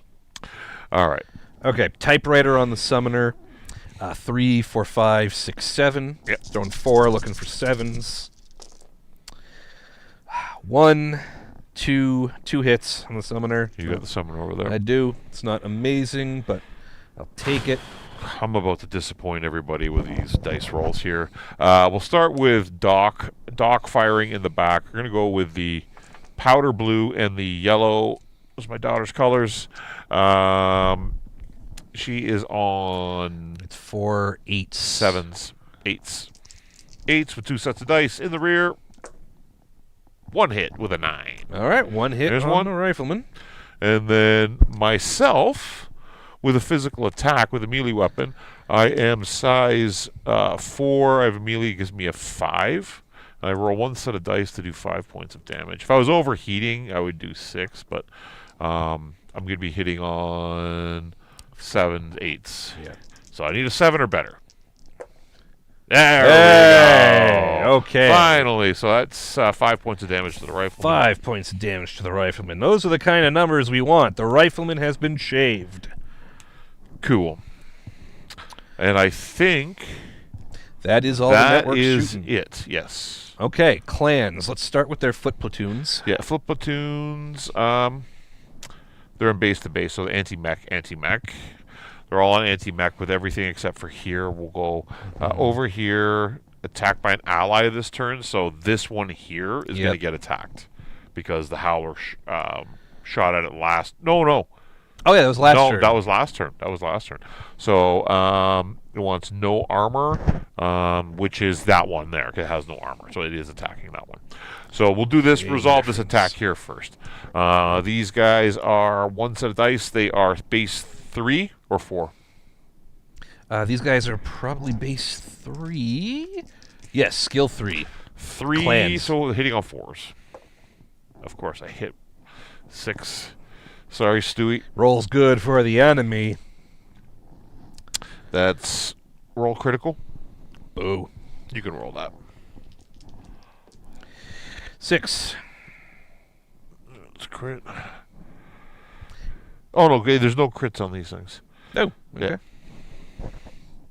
Oh, on our battle armor. No, of course, you're right. All right. The other one, it wants to attack by an ally this turn now. So now it will fire at that one. And it's going to be the same thing. It's going to be hitting on 5s. Yep. So that's 1 battle armor down. That killed him. We don't want to lose any more here. Heroic Marines going down. We'll drink to them at the midday meal. Death. Okay. And we've got the ones over here on Stuart. They're going to be hitting on the same thing. Yep. Well, I should re-roll both because it was cocked. Yeah, I suppose. Hey, okay, all right. Ridiculous. And then the ones on me, you want to roll that, or do you want me to roll against myself? Yeah, roll You roll against against me, myself on 5s. I don't want to be anywhere near this situation. Hits with a 5. You can roll a critical against me because it's an anti-mech attack. Yes, sir. That is a 7. That is a movement hit. Oh, God. That is not what we wanted for the Charger. So now I'm 5G. We can't use Edge to reroll a crit, can No. we? No. Okay. No. Yeah. Not since Randall did it, anyway. Yeah. That sucks. The rest of them? Yeah, okay. Mechs. The Rifleman wants lowest TMM that it can see, which I guess technically is the Cavalry because it didn't move. No, I'm a 2. You're a 2. The Cavalry is at 0 because it was standstill. Oh, yeah, okay. Yeah. That's true. Rifleman on helicopter action, folks. You know that's... Ignores getting cracked in the chest with a giant blade and shoots at the sleeping taxi cab driver. Yep, that's our fault. But that's BattleTech, baby. So 3, It makes for good 4, cinema. 5. Does he have flak? This one doesn't. So 6. So he is shooting... I think it's still medium. Yes. So no, that's short range. No? Oh, boo. So 3, 4, 5. Just 5s? No, 6, because he's a VTOL. Okay. Yeah, So short rolling range. 3, looking for 6.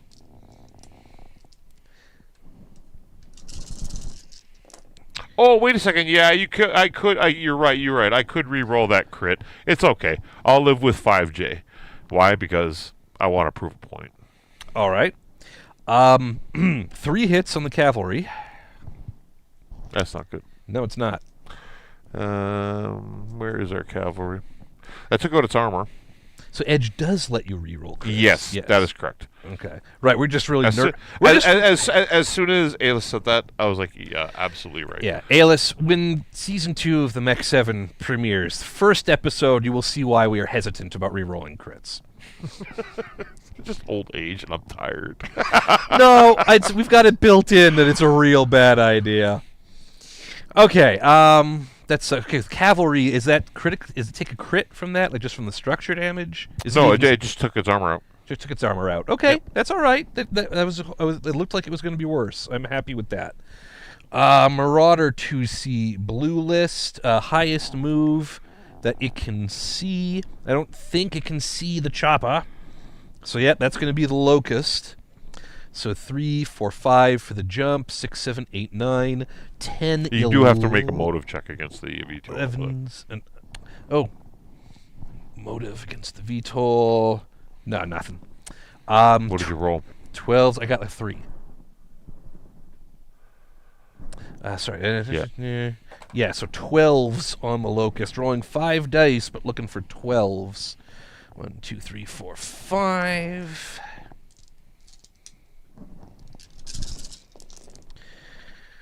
Oh, close a couple of times, but no. Sky is okay. Got 2 11s in there. Kanena Hora. All right. Summoner H wants blue. Highest move that it can see. That's the helicopter again. The highest move, yeah. Yep. They see it rock. They see it rock for one thing. He fires over at the infantry, hits them, nods off again, gets rocked with a shot, and the summoner catches. It's like Falcon glory here. We got the Marauder 2C jumping away to shoot at the locust, and now 5s. the rifleman and the summoner fire at the helicopter. 1, 2, crit. 3, 4, 5, and a crit. Okay, it blew him out of the sky. Yeah. Sorry, Scott Sauce. Whoop, whoop, whoop, whoop, whoop, whoop, whoop, whoop, whoop, whoop, boom. Gonzo. Scott Sauce is literally that on the pavement right now. Yeesh. It's okay. Yeah. He'll be fine. Let's make the roll at a 6+. We're good. Yeah. Okay, Howler. You should roll the crit, though, just to make sure crew not killed. Ooh. Okay.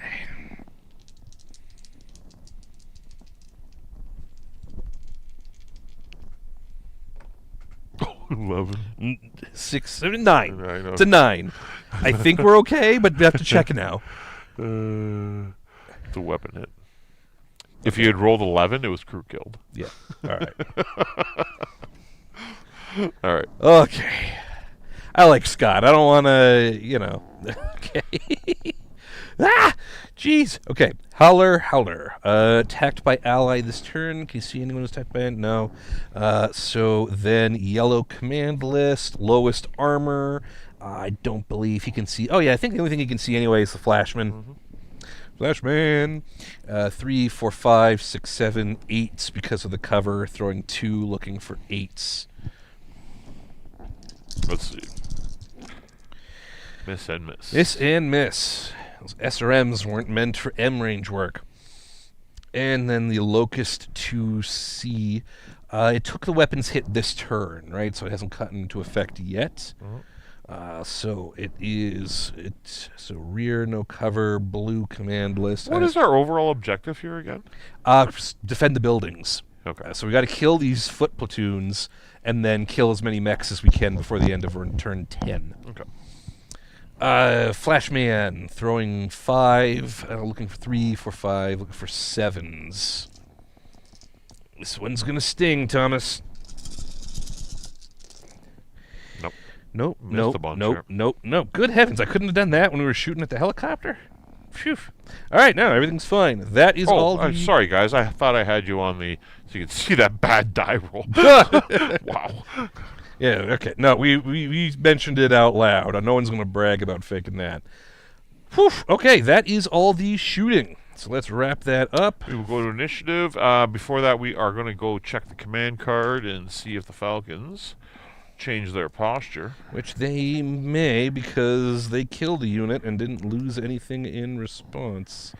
Just cycling the decks here. They And killed 2 units, actually.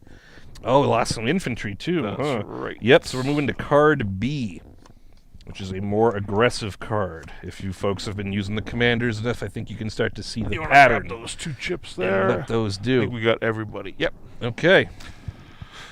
I got to roll initiative again. I'm going to lose. I've still got your Chargers movement token out there. Oh, sorry. Missed them. There we go. All right. Can it get any better?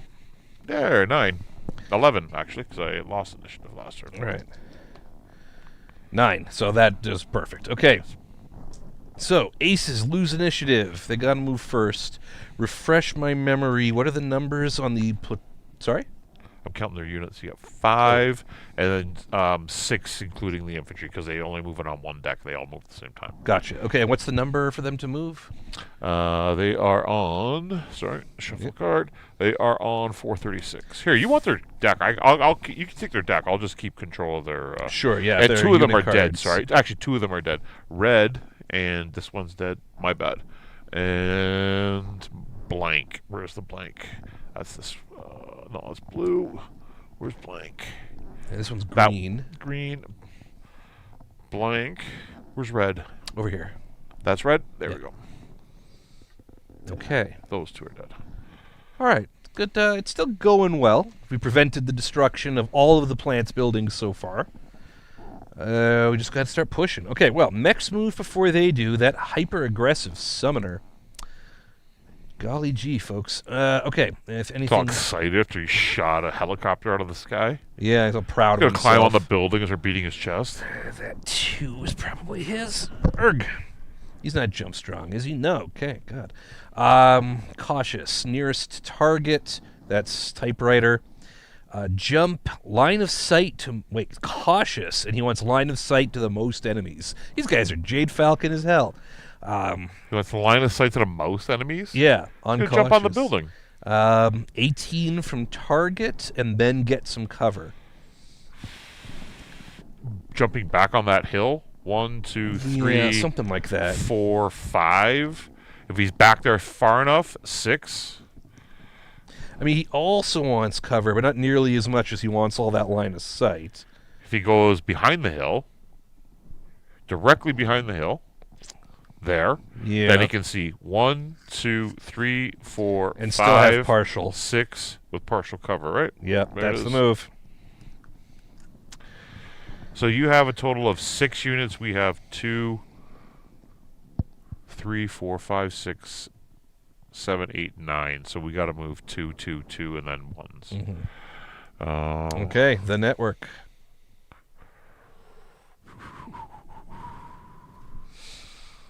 Doc is going to kill that Marauder 2C. I'm telling you that right now.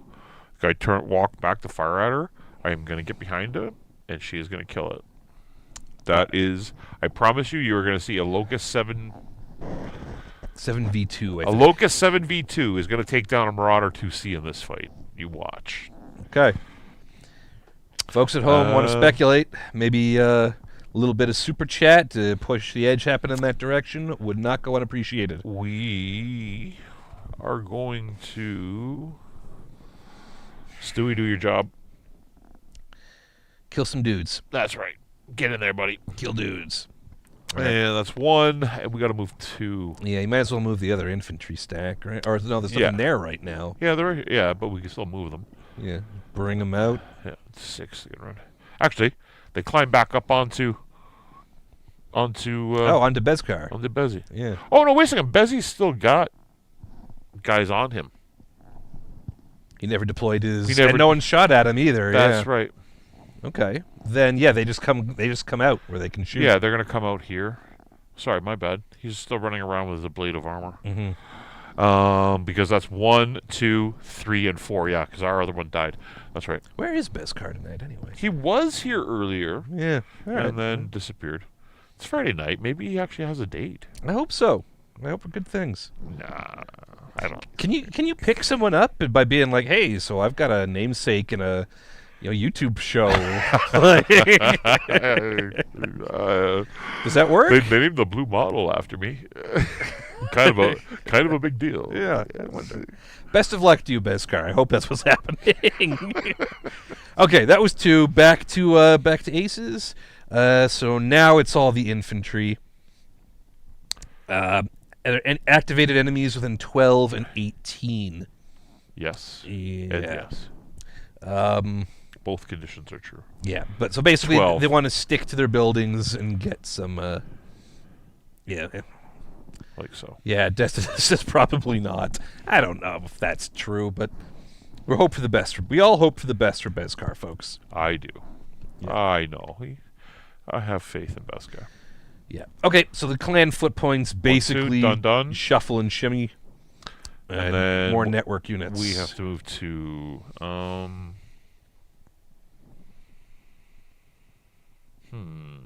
those 2 over there are a problem. They are. Like it's been good for us mission wise that these folks have like drawn them off of this conflict. These 2 are making problems for these 2. Yeah, but these 2 are also like holding them away from messing up what's going on over here. So as a diversion, it's working, but it's about to get fatal. Bezzy jumps 10, right? Mm-hmm. You're gonna send Beskar to reinforce them? Yeah. Oh. Boom. And deploy. Yep, that'll pin them down. Like so. Okay. And where's my jump token? Boom. Boom. Like, he's going to land like that, though. Actually. Like that, yeah.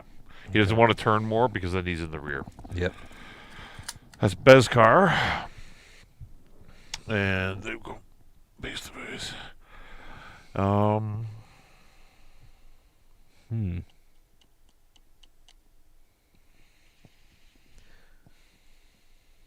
Gremlin.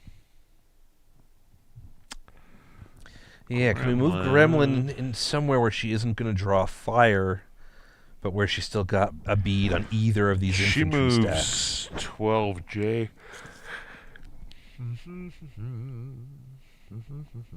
Like, if we can have her... If she comes over here, 100%, that Marauder 2C is going to try and shoot at her, because that's just what that Marauder 2C does. I think...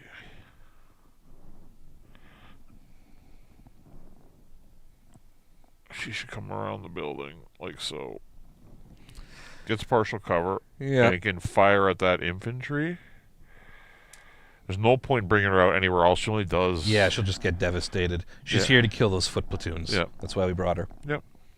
Okay, I can accept that. And to the Aces deck. To the Aces, indeed. Rifleman. If the ideal red, highest medium damage... That would... I guess that depends on if we count... No, that's those guys. And can... Oh, but and can move... It's an ideal, though, right? So it's anywhere on the board. Yeah, so no, it's nothing there. So balanced. Activated enemies within 30, absolutely. A line of sight on a target that's doing high damage. Jump. Line of sight to at least one enemy, etc. This is the Rifleman? Yep. Hey, you run. You run. I don't know that it does. I mean, it jumps, for starters. Jump away. But... Give me the criteria again. So, line of sight on red, jump, occupy woods, line of sight within firing range to at least one activated enemy, and try to keep 12 from the target. Wants to say 12 from red, right? Yeah. Which is here. And it wants a line of sight to an activated enemy, which is here. Mm-hmm. This is not good. So, I know exactly what it's going to do. No, can't get that. That would have been the ideal spot if it can get here like this. But I mean, remember, it jumps, what is it, 18? 18? No. What I was saying is if I could get it here, this building blocks line of sight to the furry. it would have been the ideal move here, activate it Yeah. and fire across, but that's not. Jumping 18 though, like it might be able to get past that build. What else is activated? Beskar is activated. It's going towards Beskar. So it wants to stay 12 away from here, Yeah. right? Which is fine. It's going to go... It wants to move... Where? Towards or away, it's a... Keep 12 inches away 12 from inches target. away from target. So here's the move. That's a jump. Goes there, doesn't have line of sight because this is blocking. That's unfortunate. I was trying to backdoor it there, like come around, but that's not going to be the case. So I mean, if it's landing over here, then it's like it's covered from Beskar. it can't see. covered It can't from- see though because this is blocking. Yeah, even if it's Yeah. okay. It can jump in between and do that. Right? It can go like here Yeah. and take that shot with its back to the wall. Like so. That looks right. Putting a lot of pressure on that axe, man. I mean, I feel like that's what I would do as a player. Okay. And okay, that brings us up. Chicken ran away from me. I don't want to take any more crits from these stupid infantry. No, you don't. I want to... I only move 5. Yeah, that movement hit is pretty brutal. Cone of Shame. Like,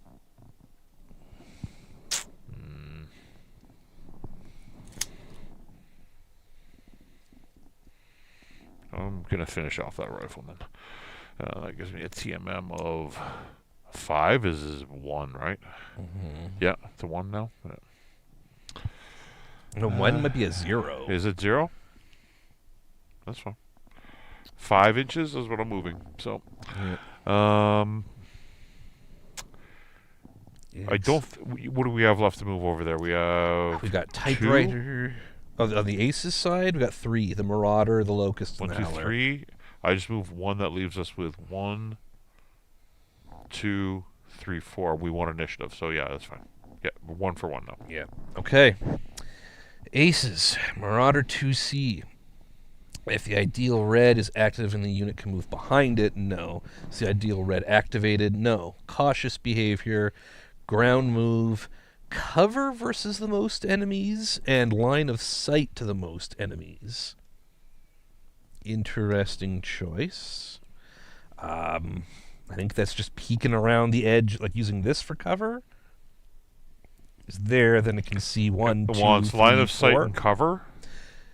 So it wants cover versus the most enemies and occupy woods, then line of sight to most enemies. So if no, it's gonna here, move. It's gonna move behind that hill. It wants this. Can he do that with a ground move?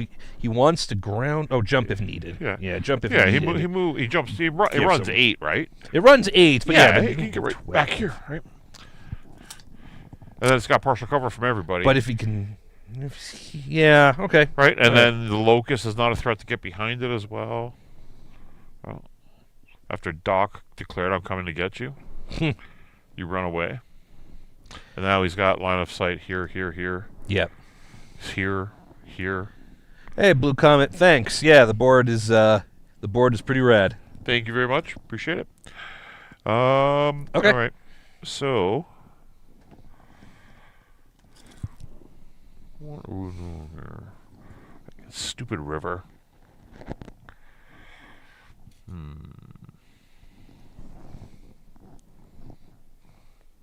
What are the forced withdrawal rules in this? Are there forced withdrawal rules in this? 13. They are not mentioned. Doc comes running up the bridge. Doc is brave. Okay.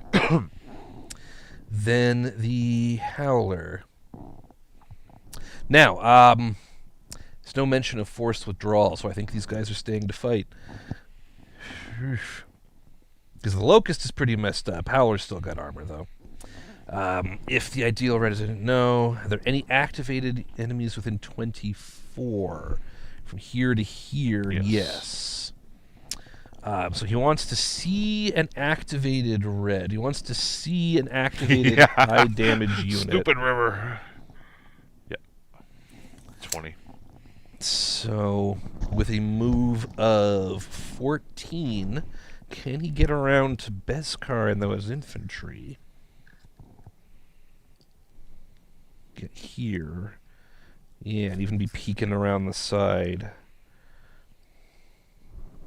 To get a little cover, but shooting at Beskar.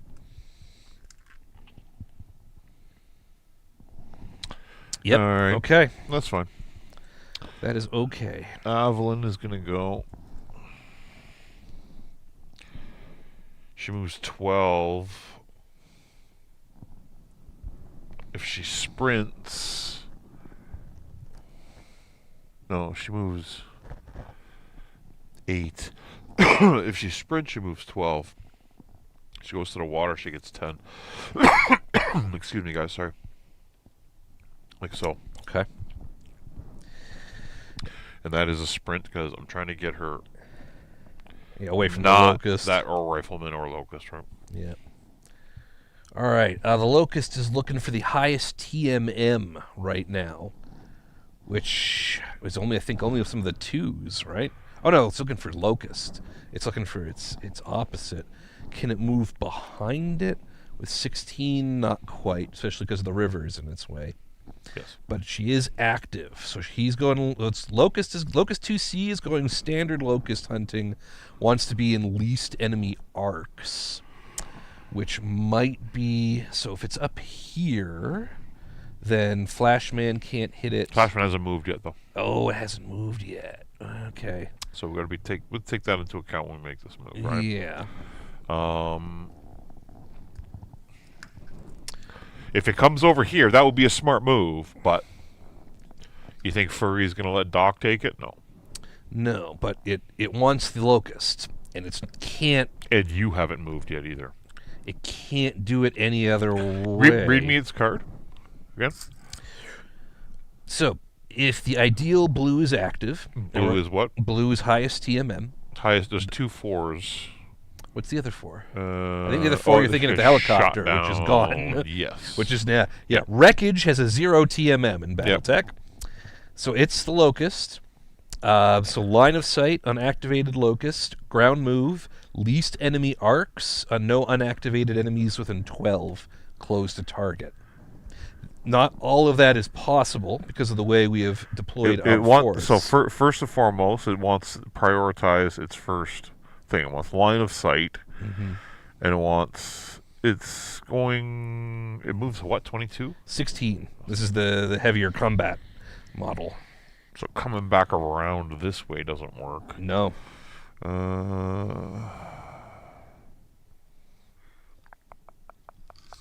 I think it has to stay 12 away from a furry. Well, it wants no enemies within 12 is lower on the list than least arc. So I think it's here. I think it's trying to use this to block these 2. No, he's just gonna walk behind it and kill it. So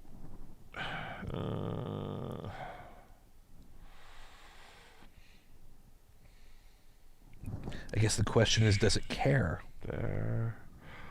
Well, if it's going to go here, it would go here with its back to the board edge. Is that within medium? That would make, that should be within medium. Because that would make, no, not quite. Yeah. It would have to go here. That's, and that's still the same problem. Or there's not a line of sight, right? Nope. There, with its back to the thing. Yep. Right? Let's just measure, make sure we can do that, though. That'd be 14 with the whole change. 14 and, so like so. There you go. Optimize that move there. Okay. And I think You guys can see the locust on the hill there in the back. It's a little bit out of focus because he's off to the side, but Okay, then the flashman. flashman on you. Oh, and typewriter. Yeah. You still have one more to move over there on that side, right? No, that's all. No, the, we should have moved two before. Well, whatever, it's fine. I say you go and jump behind that rifleman on top of the building. I don't think I can get that far. Huh? You're right here. Oh, the rifleman. Yeah. Just do this. Okay. Do this. You can take the damage right now. Nobody's in your rear arc. He's behind you, but he's not behind you. Yeah. Same, right? Everybody else in the front, you go like this, even. Now you're in his rear arc. Every mech on the field can shoot me. That's okay. You're all watching this, right? You all see what this You is. have full armor. You're good. He's untouched. He's untouched. Not for long. 5 damage, 4 Untouched. damage, 2 damage, 5 damage. You just worry about the aces deck over there. We'll be good. Okay. We're good. You all, when this comes to like the military court-martial after, you all saw this happen. Back me up, please. All right, what is that? It's a 2 and a jump for the Shadow Rack? Yeah, 2 and a jump. That's good. These are the moments that you talk about to your grandchildren. Yeah. Yeah, these are the moments. The time Paul set me up to die. In front of a live studio audience. Hey, I ran over here and took it, right? Yeah. All right. This is Big Daddy time. All right, move the flashman somewhere where it gets where it can hit the rifleman and the locust. If you're lucky, you do it right. Maybe even end the howler. In the water. Nice. That model flashman doesn't have overheat, does it? I don't think any of them do. I mean, No, it OV3s. Oh, heck yeah. We're going to OV at least one. Yep. Yeah. And he's at 2. Okay. All right, aces shoot first.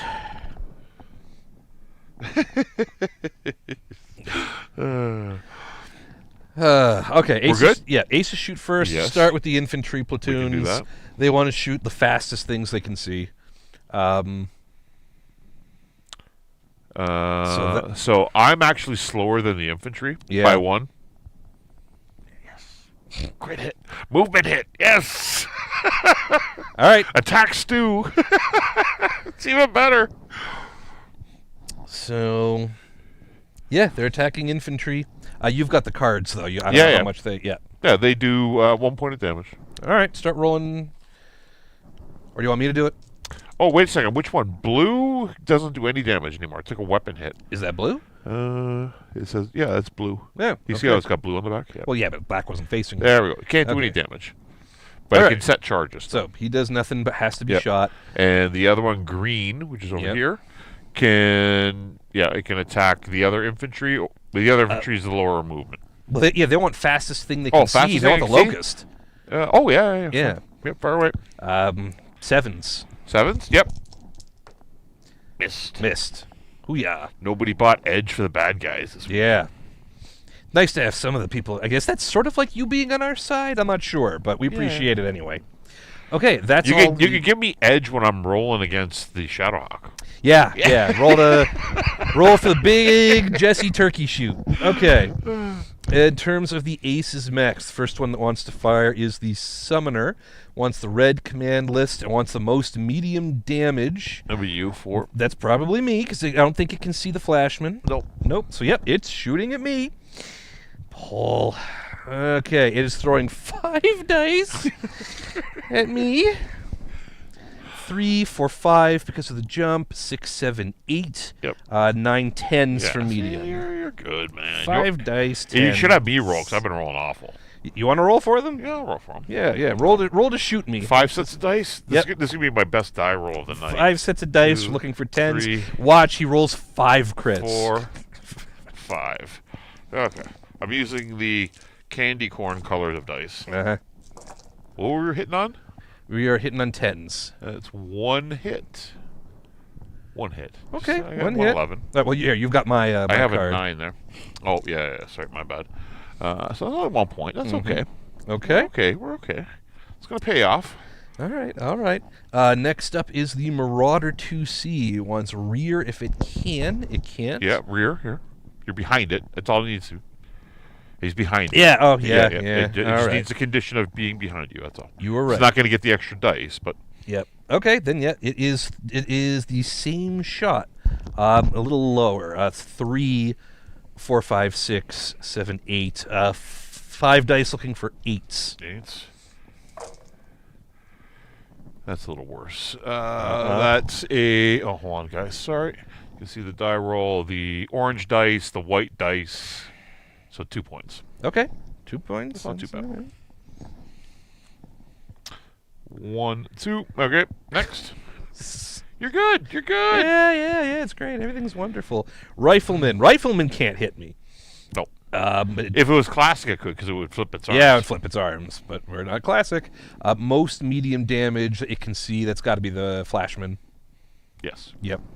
It is. I'm gonna roll for that. Okay. It's 3 dice. 3, 4, 5, 6, 7. 3 dice looking for 7s. Miss, and Miss. I know how to not. Well, it's Tommy. It's kind of up in the air. Then the Howler wants most structure lost, which I don't think is any of our guys. No. So red command list. So that's the Shadowhawk. So Paul, you're rolling 2 sets of dice, 8s.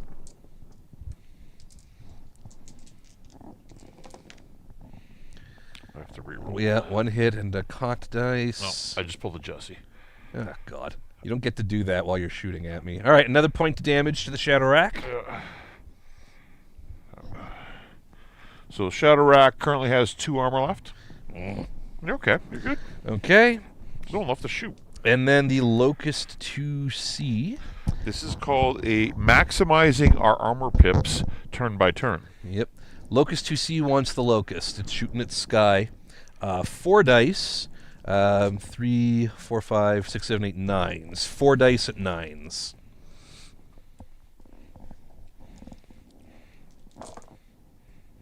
One hit the green dice. Okay. 1 hit on Duck. Doc has 1 armor left. Okay. All right. Network shooting. See? Maximization of armor pips. This is a strategy. If you have a Shadowhawk or a friend named Jesse. I gotta get. There's another shirt idea. There's Paul's favorite target. All right. What do we got? We'll start. Want to go? Let's hit these infantry first. Let's just make sure that they're. Yeah, okay, Stewie. Yeah.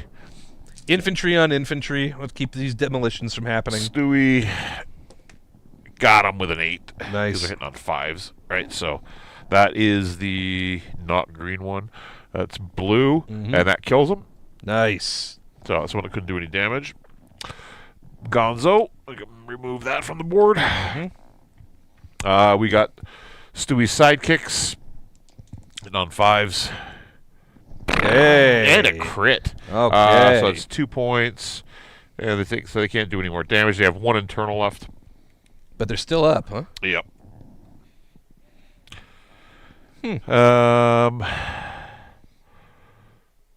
We don't need to kill them this turn. Oh no, this infantry will fire at them. Do it. Hitting on 7s.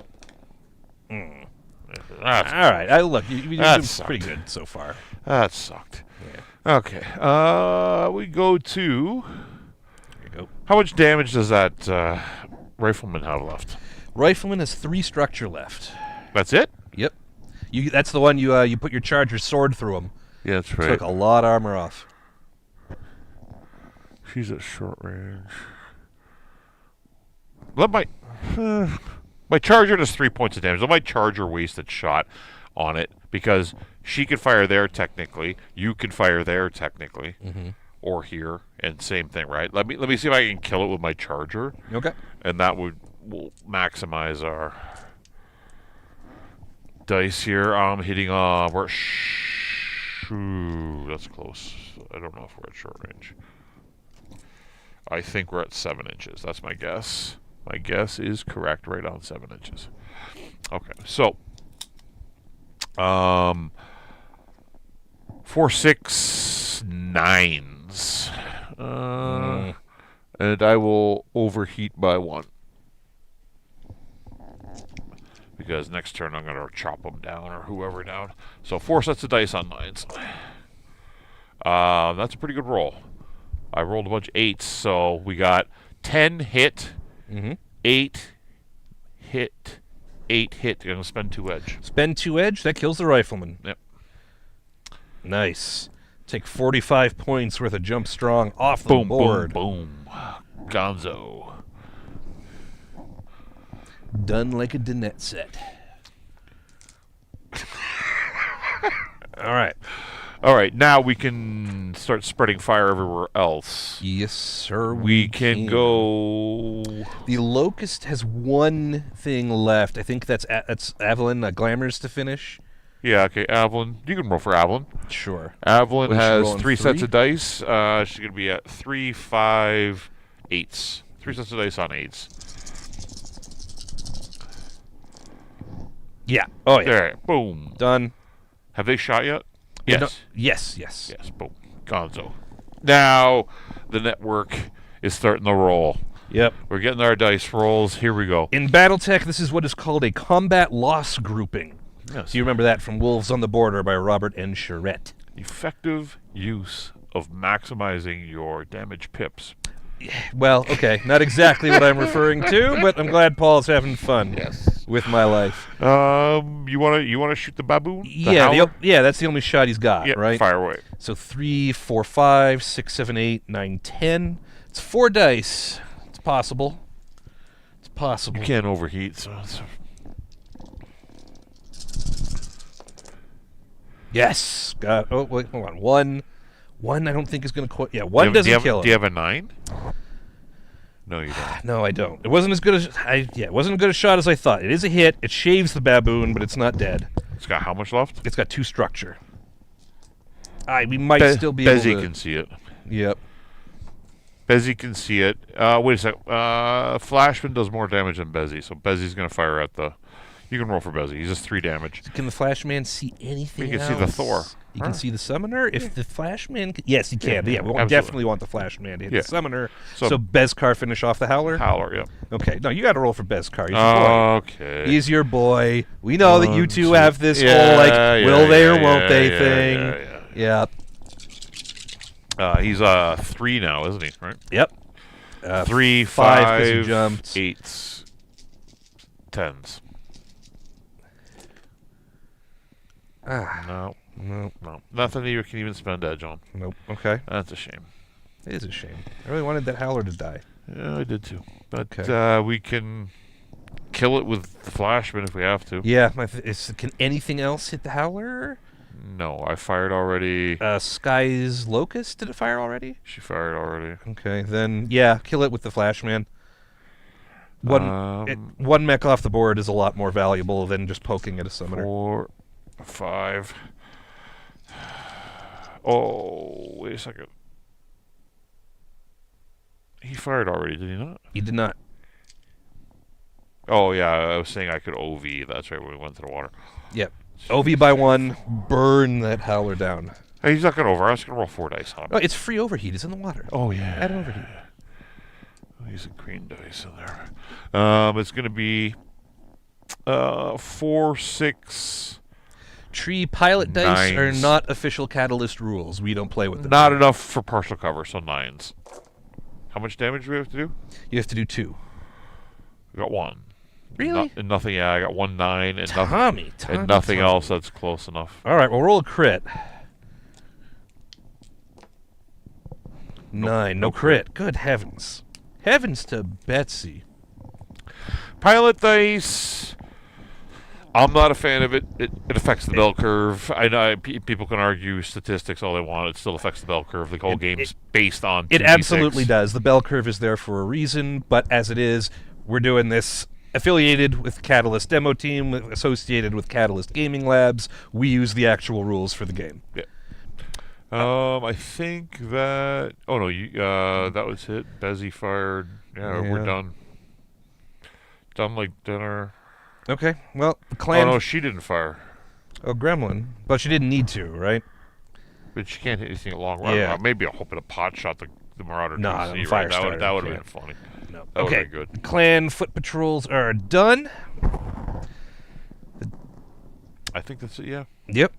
All right. So we're coming in on 2.5 hours on the stream here. Where are we standing objective wise?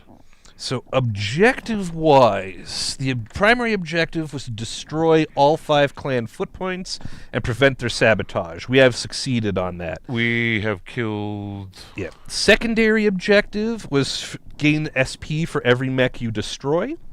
That was going to go till the end of turn 10. Now, just because of the fact that this is a television show, as much as it is a game, I don't think we can continue, but I think that's a fair balance where... Well, we can work this out here, right? Well, it's what I'm saying is that, like, if we stop, like, we've beaten the sortie. If we stop here, we don't get the rest of the turns to see if they hurt us, but we don't get to collect the SP for these mechs. Yeah, no. So, the Howler we probably weren't going to hit next turn. It was going to move in a position probably not to be aggressively attacking us because we do control the base. Mm-hmm. It will probably end up over there and be hitting on 10s or 11s, probably with partial cover. The Summoner has been a bit of an idiot. But I don't think at this point, because they're going to switch to card D probably now, right, and become more defensive. Yeah.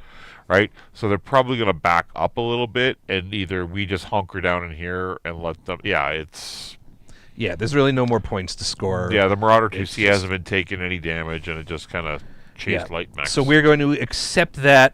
We're wrapping it up a little early, and we will take the 300 SP for those 2 mechs and allow the other 3 to go. Yeah. Let's get to the outcome. 15 outcome. Whew! That's actually written in here. The Department of Mega Engineering didn't do all that terraforming for nothing. We gained the keyword plant saved. The Apolakkians offer you some additional munitions as thanks. Ignore all rearming costs when paying the sortie's expenses. Nice. Thanks, Apolakkians. Pay double the amount for pip damage. Named pilots earn up to 100 SP each. That's great. Apolakkia, whoever rules it, will survive. The terraforming relic of the Department of Mega Engineering has made it through the day, and the people of this world won't lose their water, their power, and their livelihoods. They know who saved them, and, contracted mercenaries or not, they're grateful. But the fight's not over. The killing isn't done. Star Captain Sender has mustered the last of his Jade Falcons and is determined to wade into the capital city of Rhodes, slaughtering whomever he can while he can. If he can't kill them by taking away their water and energy, he'll kill them the old-fashioned way. The Mongol doctrine and his own pent-up frustrations will not be denied. Next steps. If you have the keyword artillery, which we do, you can assault his forces before they reach Rhodes and attack them in the open while they're in disarray from the bombardment.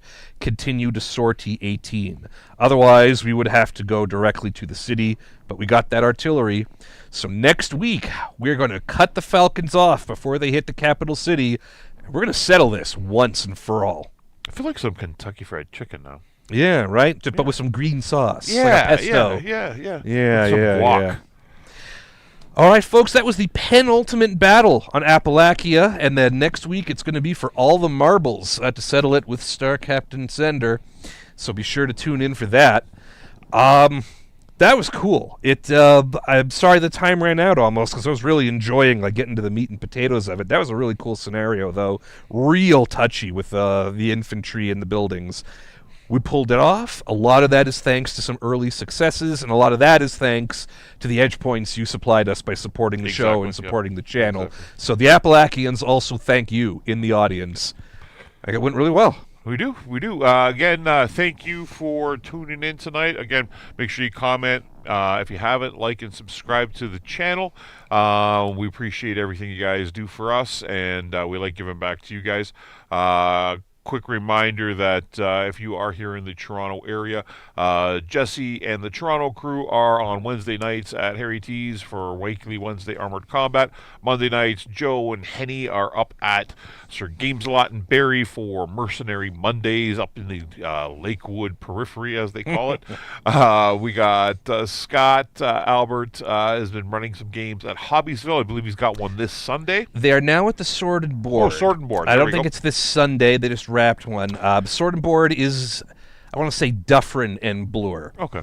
And they've been real kind so far, and they've got a pretty cool setup, so be sure to check those and of course, out. Josh Dirksen, developer of BattleTech Aces, runs games at the Game Chamber in London, Ontario on Tuesday nights. We also got the other members of the Catalyst demo team here in Cambridge near the studio, running at Hobbiesville.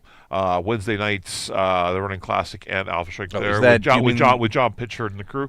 So those guys are there. And I think that's about it for regular games that I can think of off the top of my head in the GTA area outside of what we're doing. That's about regular games in GTA.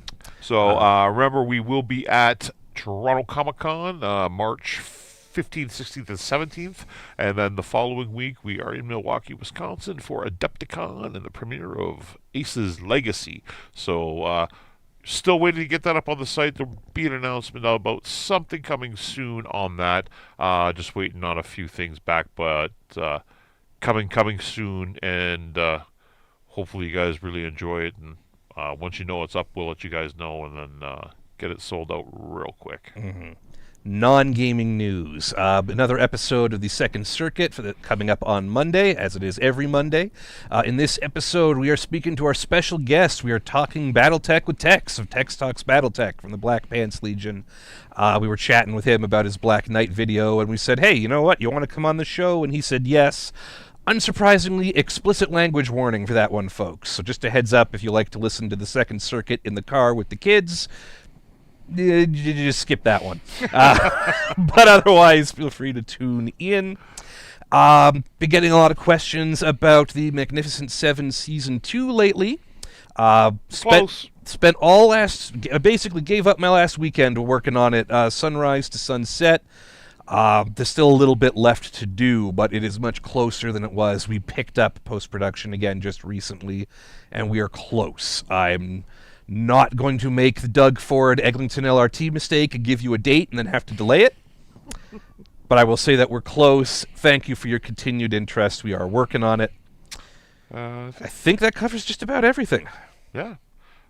Till next week, we will be in our Discord answering questions. Anything you want to know, let us know. Give us a shout out. Make sure to comment on the video. It helps the algorithm. And we will talk to you next Friday. Have a great weekend, everybody.